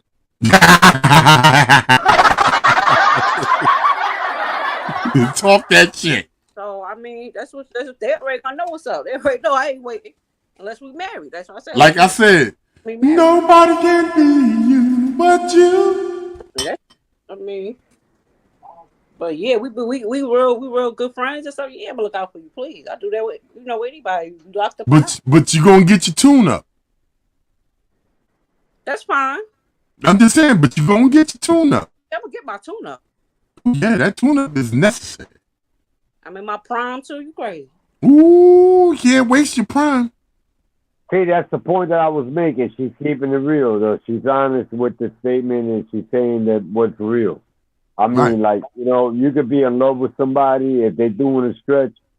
If you got that, you know, that conversation out of the way, saying, listen, I'm going to hold you down like this, like this, like this, but you know, she's still gonna do what she do. If you don't accept that as a man, then you just that's on you, right? Exactly. That's correct. But I'm just speaking from experience, and like I've never had any suspicions that while I was away, my ex-wife was cheating on me. I don't know. I can't even say whether she did or not to this day. I don't know about it if she did. Yeah, but she ain't gonna tell you anything. Huh? She's not gonna tell you anyway. Right. And that's for the betterment of both of us. That's a you know what I'm saying? And, you know, but like I said, the last prison bid that I did was the best prison bid I did because I didn't have I wasn't obligated to no woman. No woman was obligated to me. It was the easiest shit I've done. The easiest prison stint. And it was the last one. All right, so Queen said that. Hold on, AB. Queen said that's a lie. Why you said that's a lie, Queen? What's a lie? Who said a lie? Who lying? Empress Cat said that was a lie when I didn't say that. Mecca said that. Oh, Mecca said. Well, let Mecca said. Mecca, why you say that was a lie? I want to know why she said it was a lie. Why it's a lie, Mecca? Who lying? What did I say? What first ask me? Who was I talking to when I said that's a lie? He said that. Listen. He said the woman ain't gonna tell you anyway, and I said that's a lie. Right. Because it is women out here that will tell you, look, I'm going to hold you down. I'm going to make sure you straight. But I'm gonna get my guts bust. You got whatever, but I'm gonna be seeing somebody. I'm gonna hold you down. It is women out there. Yeah. Just because men be lying, don't mean women don't be telling the truth. Shit. But the point is it's not a lie, because unless you had that conversation where she's honest enough to say, listen, this is what I'm gonna do, but I'm gonna go ahead and continue with my life and have a relationship with someone else outside of this, because I just can't wait 10 years with you. How can that be a lie? No, but what I think she's saying is that she might not tell you who she fucking, but she might tell you I'm fucking. No, I'm saying it shouldn't even matter who she fucking. Just knowing that she fucking is on your mind. A lot of niggas can't carry that. That's all I'm saying. A lot of niggas can't carry that. You know what the problem is? At least 85% of women don't have to ever deal with a prison life. Because they don't know what comes with it. What I'm saying is, if they knew what came with it, they will probably be a lot more honest with their relationship with the dude that they talking to, then rather than just go ahead and just fiddle around the motherfucking bush with them. All I'm saying is, bitch, if you cheating, I don't want to know about it. So the men, right? So the men that be having multiple women on the inside coming to see them, right? Right? Then that happens because I have a lot of friends that went to the jail and came back messed up and mad and hurt and crying. What's your point? So the point is that so she should just continue to stick behind him? No, nobody said that. We wasn't even talking about that aspect of it. Let me finish. I'm talking to AB. Because he's saying that something, I'm telling him that there are women, honest women out here that will tell you, I'm going to hold you down, right? But I'm going to live my life. But I got you. I'm going to make sure you okay. What it is a lot of men can't handle that. Right. That is so correct. Don't put it on the female because you're not mentally or psychologically emotionally enough to handle that. Right. All right, well, let me ask you a question then, ma'am. Let's say me and you were together. I would tell you, look, I'm gonna hold you down. I'm gonna make sure you straight, but I'm going to live my life. I'm going to tell you. Hold up. Because I'm gonna make this real clear for you, and then this way you can respond, and then you can just everybody else can go off of that. No easy. Salute, no easy. Me and you were together, right? And then I gotta do a 15-year stretch. No kids involved, no nothing. If you tell me that you're gonna go ahead and live your life and sleep with other people, that means me and you never really had a real bond and relationship. Would you agree on that, or would you say that was okay? And I'm gonna tell you like this: if you didn't want that, you would, and you felt we had a bond, then you wouldn't have put yourself in a position where you would have been away from me for 15 years. But I'm still willing to hold you down. But I'm not gonna put my life on hold because your life is on hold. That pussy still work. So that's a great thing that you just said. So my point is the statement that I made earlier. Would it be better for me to cut you loose? Because if you're willing to live your life in that aspect. No, that just means that you can't emotionally or psychologically handle that. So that's the choice, a conscious decision that you made due to the fact that you can't handle that. It don't have nothing to do with me. I'm still going to hold you down. I'm still going to make sure you got what you want. But I'm not going to put my life on hold. Because you didn't put your life on hold for me. All right, hold on.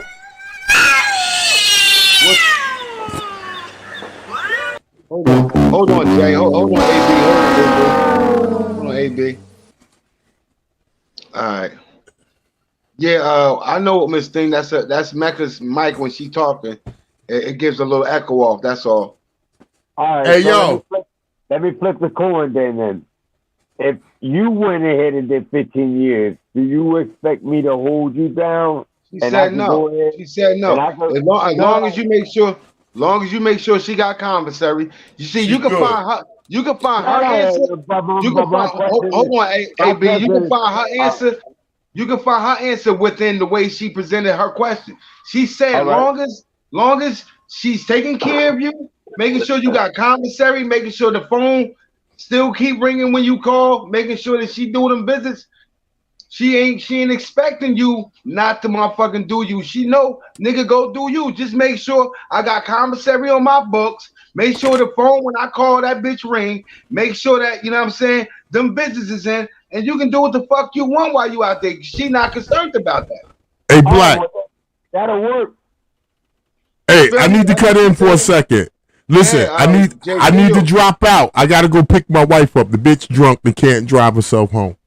Well, go get her. That's what you for. Fuck you. That's what I do. But I'll be back, y'all. If you still up, if not, I'm gonna see you in Compa shit, right? I'm up. I don't even think Compa going on, but we'll see.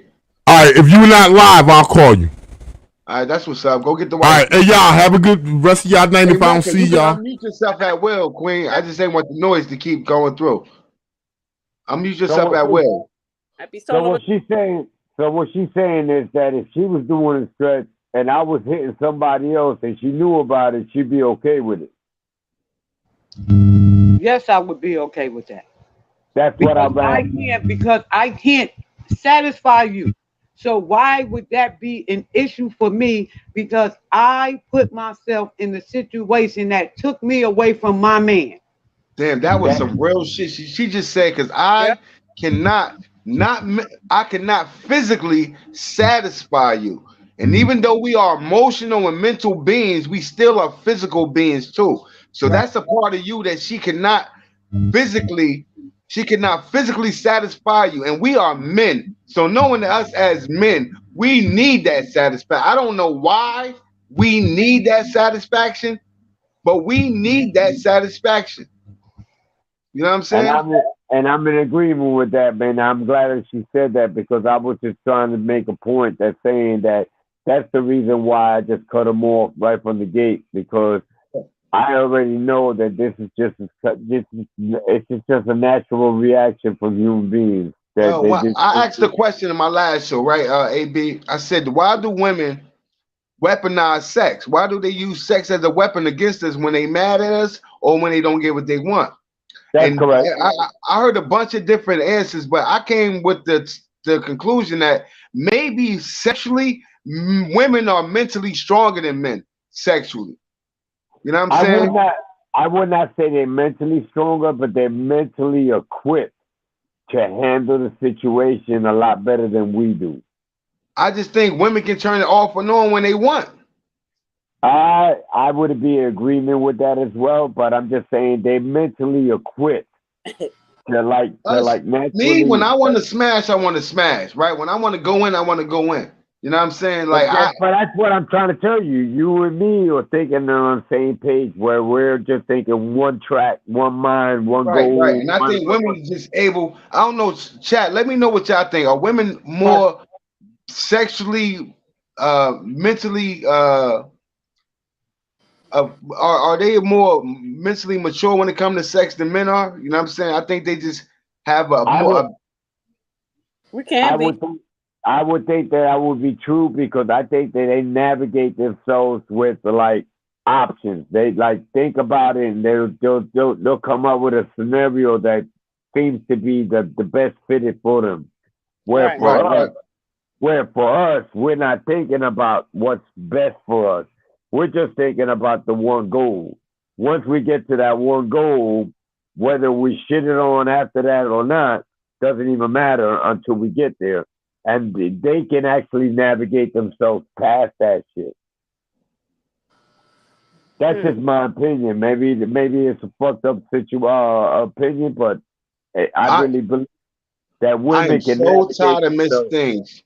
She said I was a bad girl and my husband calmed me down. So if he go away, this Scorpio gonna play. You was saying, Yo, she already told on herself. I can agree with that. She already that. told on herself. Hey, y'all, I swear, Miss Thing, you gotta come up and start helping me do this show, y'all. Or if you got to do a page so I can come support you on your show, so I can like, subscribe, and hit that notification bell, and I can tell all my friends and my subscribers go, because you definitely talk your talk, yo. You definitely, I don't know if you camera shy or not, but you definitely talk that talk. Who's that?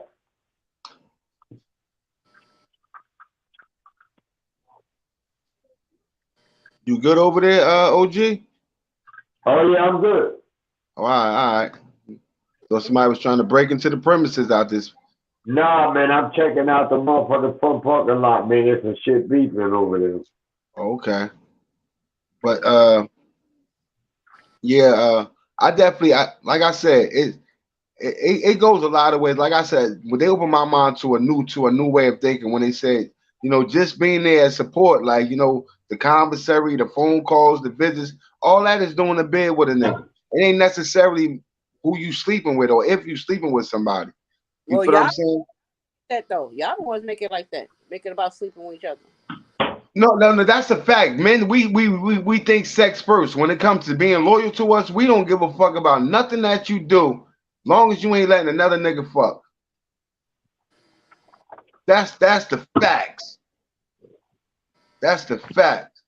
That's not only a fact, man. I think that the reason why the heading is probably controversial is it should be like a two-party question, like whether you were single or whether you had kids. Then people would, basically. Yeah, but the kids do bring a fact in it, but see, not so much for me, right? Because I know I don't have to be with this person to take care of my kids.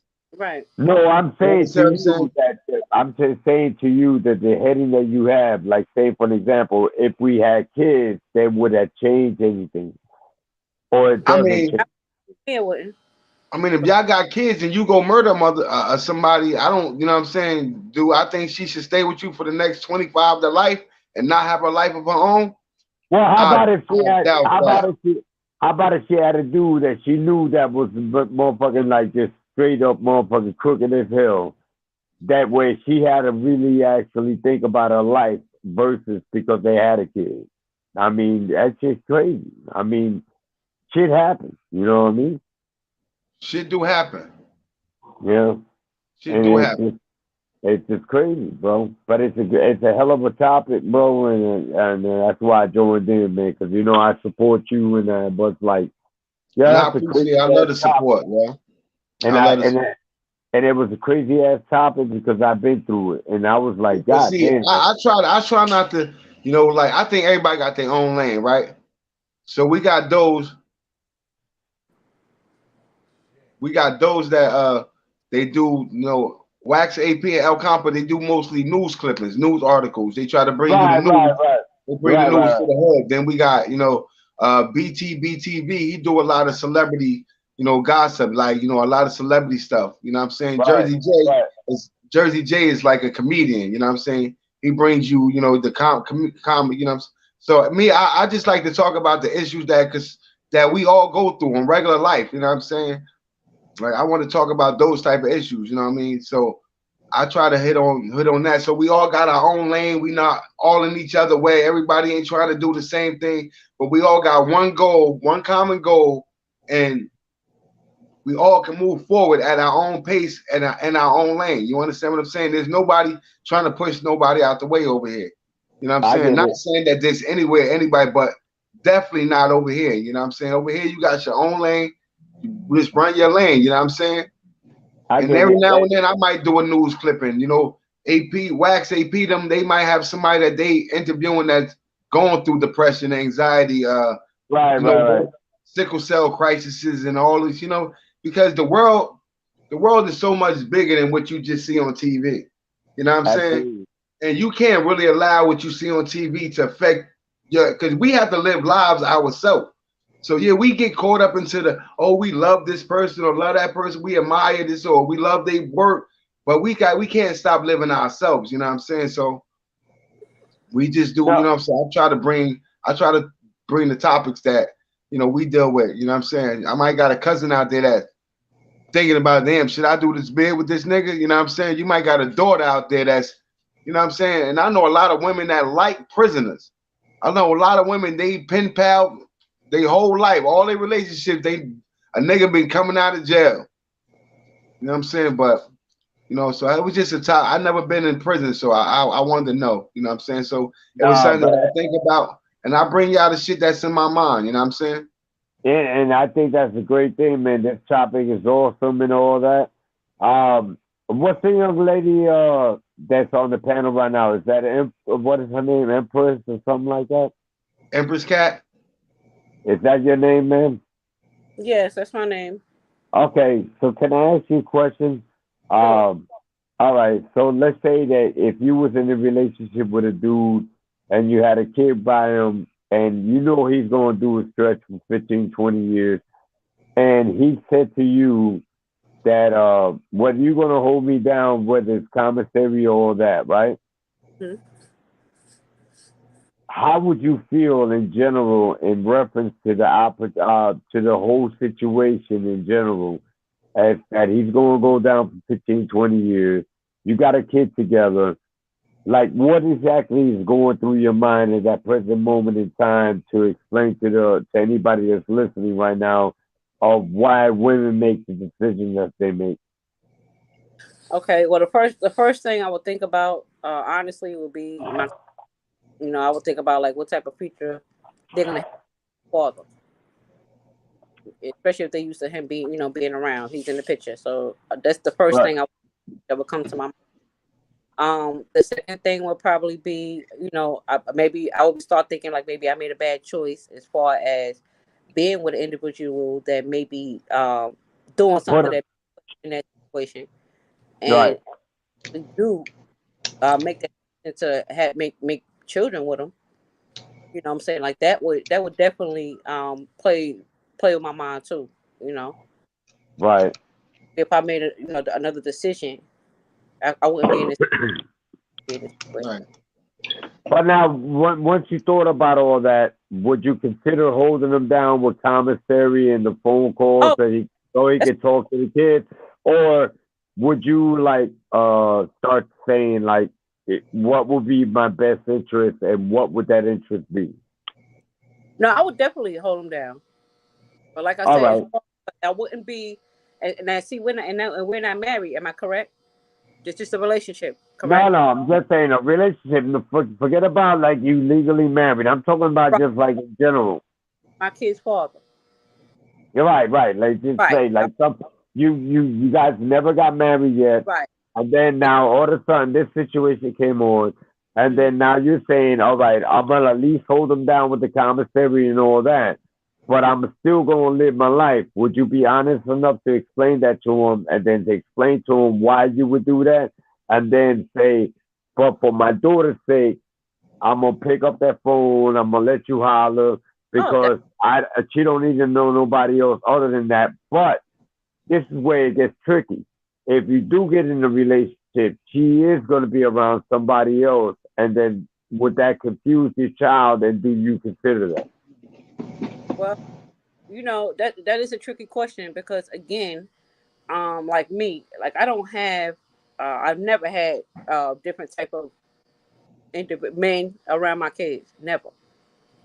I always been like really protective like that. You know what I'm saying? Like if I know, and that's even with like friends, like male friends that I have. Like I don't, I'm just protective over that for different reasons. As far as like different reasons that don't even have nothing to do with that, but like different reasons, I'm very protective of them. So that would definitely be like it would. I mean, it would really have to take a really long time for them for me to have them around another male.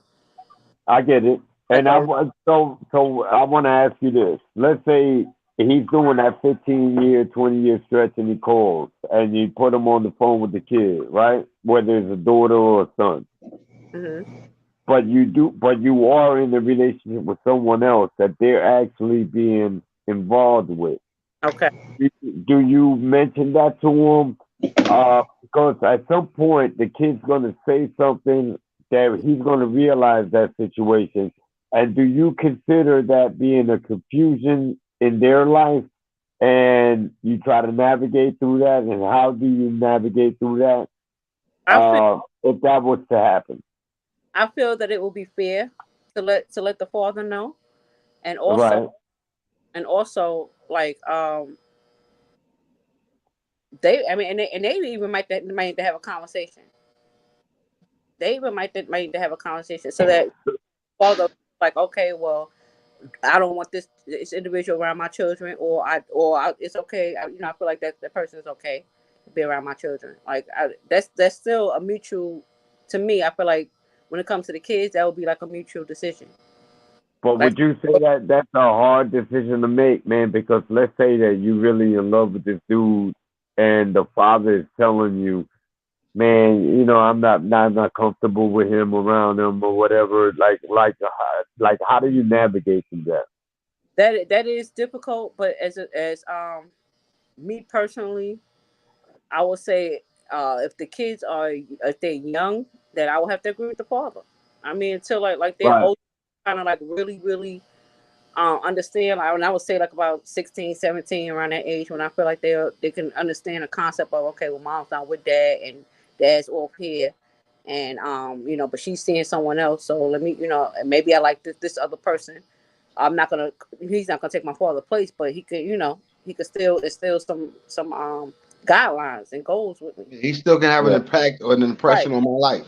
Right. So. But listen, I know you ain't a psychiatrist or nothing like this, but I'm gonna just twist this up real quick.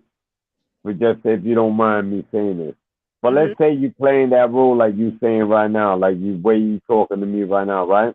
Mm-hmm. But every time you talk to the fathers of the kids, you're talking to them like, "I love you. I can't wait for you to come home," or whatever. That's do playing. you feel like games? You're right, but what I'm saying is, let's say now you're getting this dude to believe that when he comes home, he's coming home to the mother of his child.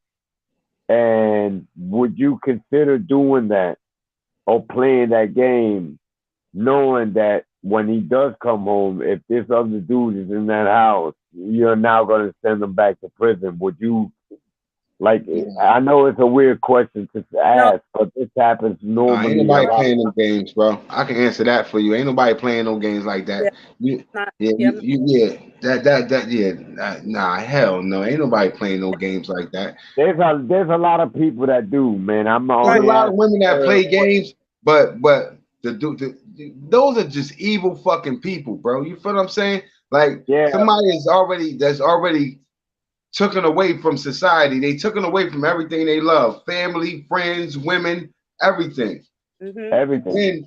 And then you for you to try to manipulate them or run game on them while they already in a fucked up situation to get their hopes up for them to come home to find another man in your bed. Like, nah, like those the type of games that get people killed. Exactly. Exactly. You know what I'm saying? I agree with that.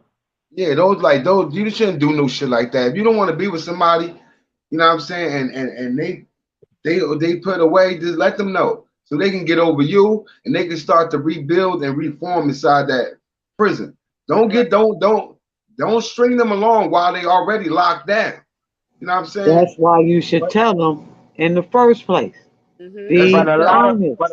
But a lot of people do that, man. I've known a lot of jokers that they have women that string them along like that, and they know they're in the relationship. They know that this, and I'm like, yo, bro, that's not a good thing, man.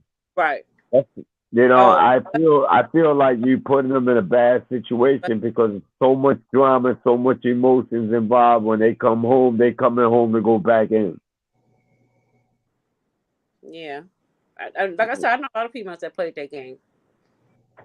And I'm so glad that you're the type of woman that's like that, man. So much respect to you. I definitely understand.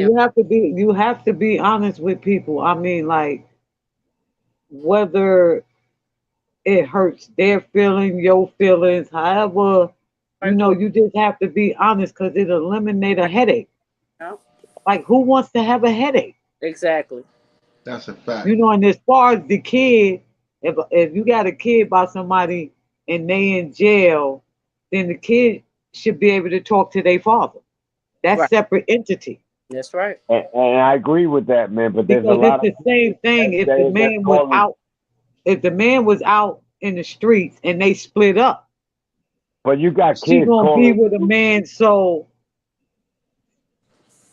the mother, a real mother, ain't gonna have certain kind of men, or it'll be a while before she bring a man. Like, for instance, I didn't bring a man around my sons until they were teenagers. Mm-hmm. Right.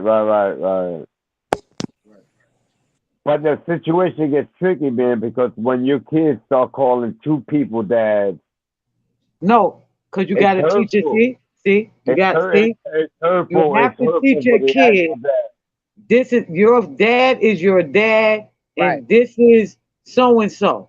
If that's not the kid father, stepfather, none of that. The biological father, and the biological father is definitely a part of his life. Then no, you don't teach your kid to call somebody else daddy, because if you and that man break up, he broke up with that kid too. Right. So you don't do that. Yeah. But let me ask you this: women that allow their kids to call their stepfather father or something like that, and then their actual real father hears that on the phone, how do you, like, as a woman, how do you navigate through that? I wouldn't have to navigate through that because I wouldn't do that. Right. In the Let first me place. chime in real quick, right? So, all my kids, I've been with different women in my life. My kids, no matter what, has ever called another woman ma, ever. They call them by their first name. They call them by their names. You know what I'm saying? Right. My son right now, he call her by her name. He doesn't call her mom. All my kids know who their mothers is. I don't, now me, I got my biological father is dead. And I do call my mother's, the man who been with my mother since my birth, I do call him dad, but I started calling him that when I became an adult because I learned to realize, damn, this man done been through everything. So that out of respect, I call him dad out of respect. But I know who my real father is, and my real father is my daddy. That's my birth father. But I do, this man has been through with my mother through everything, been with us through everything. So I do call him dad. But my mother never told me to call him dad. Right. My mother never said this your dad. That was your option. Mm-hmm. Right. I did that out of my own respect and love for that man. So. Right, because y'all had your own bond. Right. Exactly. Yeah, Black Soul. Let me ask you. First of all, salute to the panel, Black to the P. I don't know in the middle. My sis Empress, Mecca was good. I'm AB. What's your name, my G? AB. AB. Salute to you. Salute to you. Right. I don't want to come in ignorant. So I don't know exactly what the conversation was, but I heard something about. So I got 4 kids of my own, right? Mm-hmm. Right. I got 2 stepchildren. And 2 steps been the hardest for me to because I never had to deal with that. So when I came into that situation, they was 3 and 2 years old. They're now 16 and 15. Oh, okay. You know what I mean? I get them call me pops or nothing like that. I let them choose to do what they want, but they biologically had never been that. He a piece of shit. He sell dreams, but see, one of the things that was important is my father wasn't around, and when he was around, he used to abuse my mother. Mm-hmm. So I know the feeling of yearning. Even though he did that, I still yearned for that love from my biological father. So I never took that away from him. That's why I didn't try to overimpose myself. I felt like one of y'all said, I think it was Black to the P, just showing them how to be a man and raising them. At some point, they're going to get it in their head. Like, you know what? This dude was the only dude that was ever around that was a positive influence that helped me and shaped me. And that's my dad. Right. But I made that decision on their own. I don't know if is what y'all was talking about, but I ain't want to jump in and say no crazy shit because I missed like half. No, you on topic. Well, basically, yes, you was on point, babe. Yeah, you was on point. Yeah. Oh, okay. Yeah, you was on point because it's all about letting children make their own decisions, right? You see, through your commitment to their mother and through your work ethic through them by showing them how to be men. Once they become men, they're gonna understand what a father is. Or once they start to have children, they're gonna understand what a father is. Right. So therefore, when they go to visualize where was that person in their life at, you're gonna be that picture. You understand what I'm saying? They're like, damn, well, that's Black Soul. Well, you know what I'm saying? That Black Soul, the nigga was graduations and prom and you know what I'm saying? Hospital trips and all that. That was he was there for all that. That's my dad. That's my, you know what I'm saying? Like my stepfather, he wasn't the type, it wasn't a money thing either. You know what I'm saying? He just like when I got old enough, he took me to the side and said, look, if you're gonna do this, you do this like bang, bang, bang, bang. He another one of the main reasons I never seen prison. He said, if you're gonna do dirt, I can't tell you not to. You at that age now, but do it by yourself. You don't want no co-defendants. Yeah. Codees will keep you in jail. They keep you in prison. Do everything by yourself. Don't hang in crowds. Don't hang with groups. Be a solo. Be by yourself. Well, I'm gonna chime in real quick because I want to do something a little different, man. I'd rather just give salute to all the stepfathers out there that actually gave life to kids that when their father wasn't around, man. So salute to you, my brother. Right. Salute to them. Salute to them. Yeah. Salute to them. No, it's the hard job. At the end of the day, you know y'all know the worst thing you never want to hear. As a stepfather or a stepmom, you never want to hear that. You ain't my real daddy. You ain't my right. real. Right. But you already know you're gonna hear that anyway. Yeah, when they get pissed off, they're gonna try to. That's the. They gonna put their foot down. They gonna put it on your neck and let you know, man, mama. Hey, listen, man, you ain't my dad. They might not. But I think that's a natural reaction, though. I never did that to my stepfather. They might not. You know what's crazy though is I remember nights, right, where it was one night. So I told my wife, right, I said, look, either this nigga gonna be in their life or he not. He can't play hopscotch and be like, because what he would like to do is on their birthdays he call them, but he don't talk to them no other time. So they started getting this false hope and this false narrative of their father.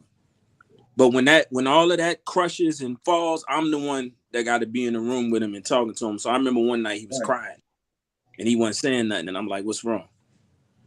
He didn't want to say nothing. So I said it for him. I said, you feel like your pops he don't fuck with you and you don't understand why.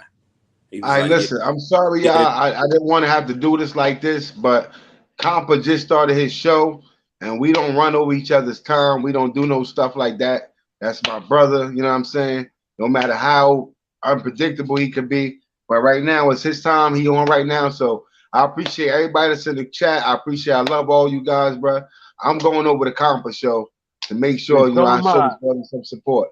So, let's see y'all over there if y'all coming. Black Soul, you welcome to come over there, bro. It ain't no issues. I love y'all.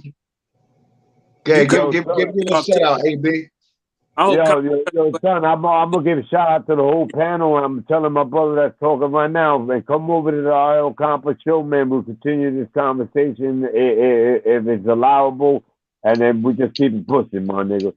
But I feel you, and I'm proud of you as a black man as well, knowing that what you're doing is striving for perfection, and you're doing your thing, and I just want to give you your blessing.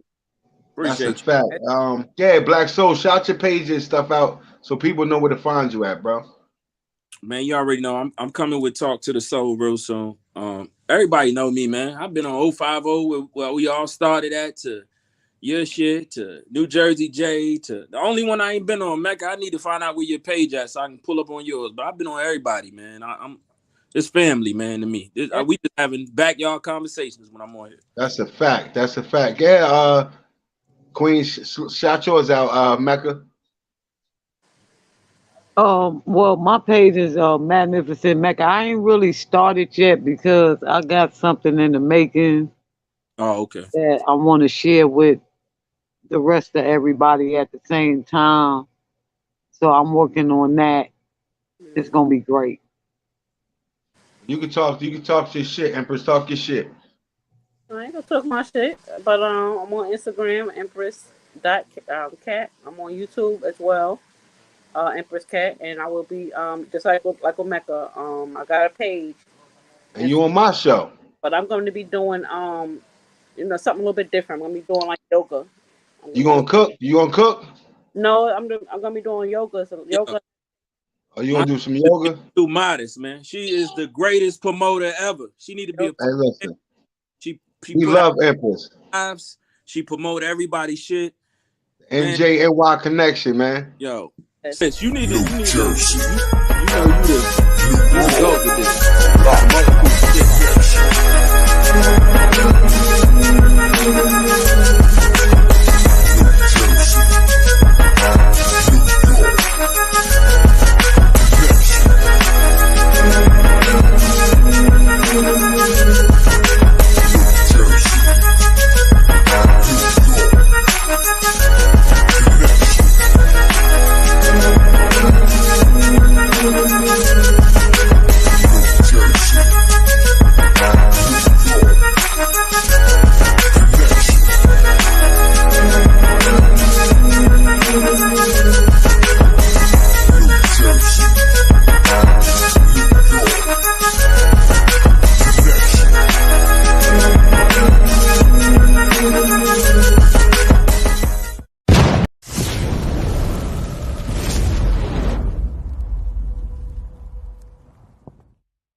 Yeah, man. Thanks everybody for coming out. We going over to the El Compa Wax AP El Compa show, man. Salute y'all. Thanks, y'all. I appreciate y'all. And Black to the Pier picture too, because we doing a update on the intro. So that's a fact. That's a fact. We all family here. Yep. Yo, I'm trying to give my sis some props because she promote everybody's shit. Well, I get your when you don't even know because of her. Oh, definitely. So that's a fact. She definitely the best promoter. That's why I love Empress. I'm sad that Cuba ain't come, but Cuba, we love you, Cuba. We'll see you. Oh, love Cuba. In the building a little bit.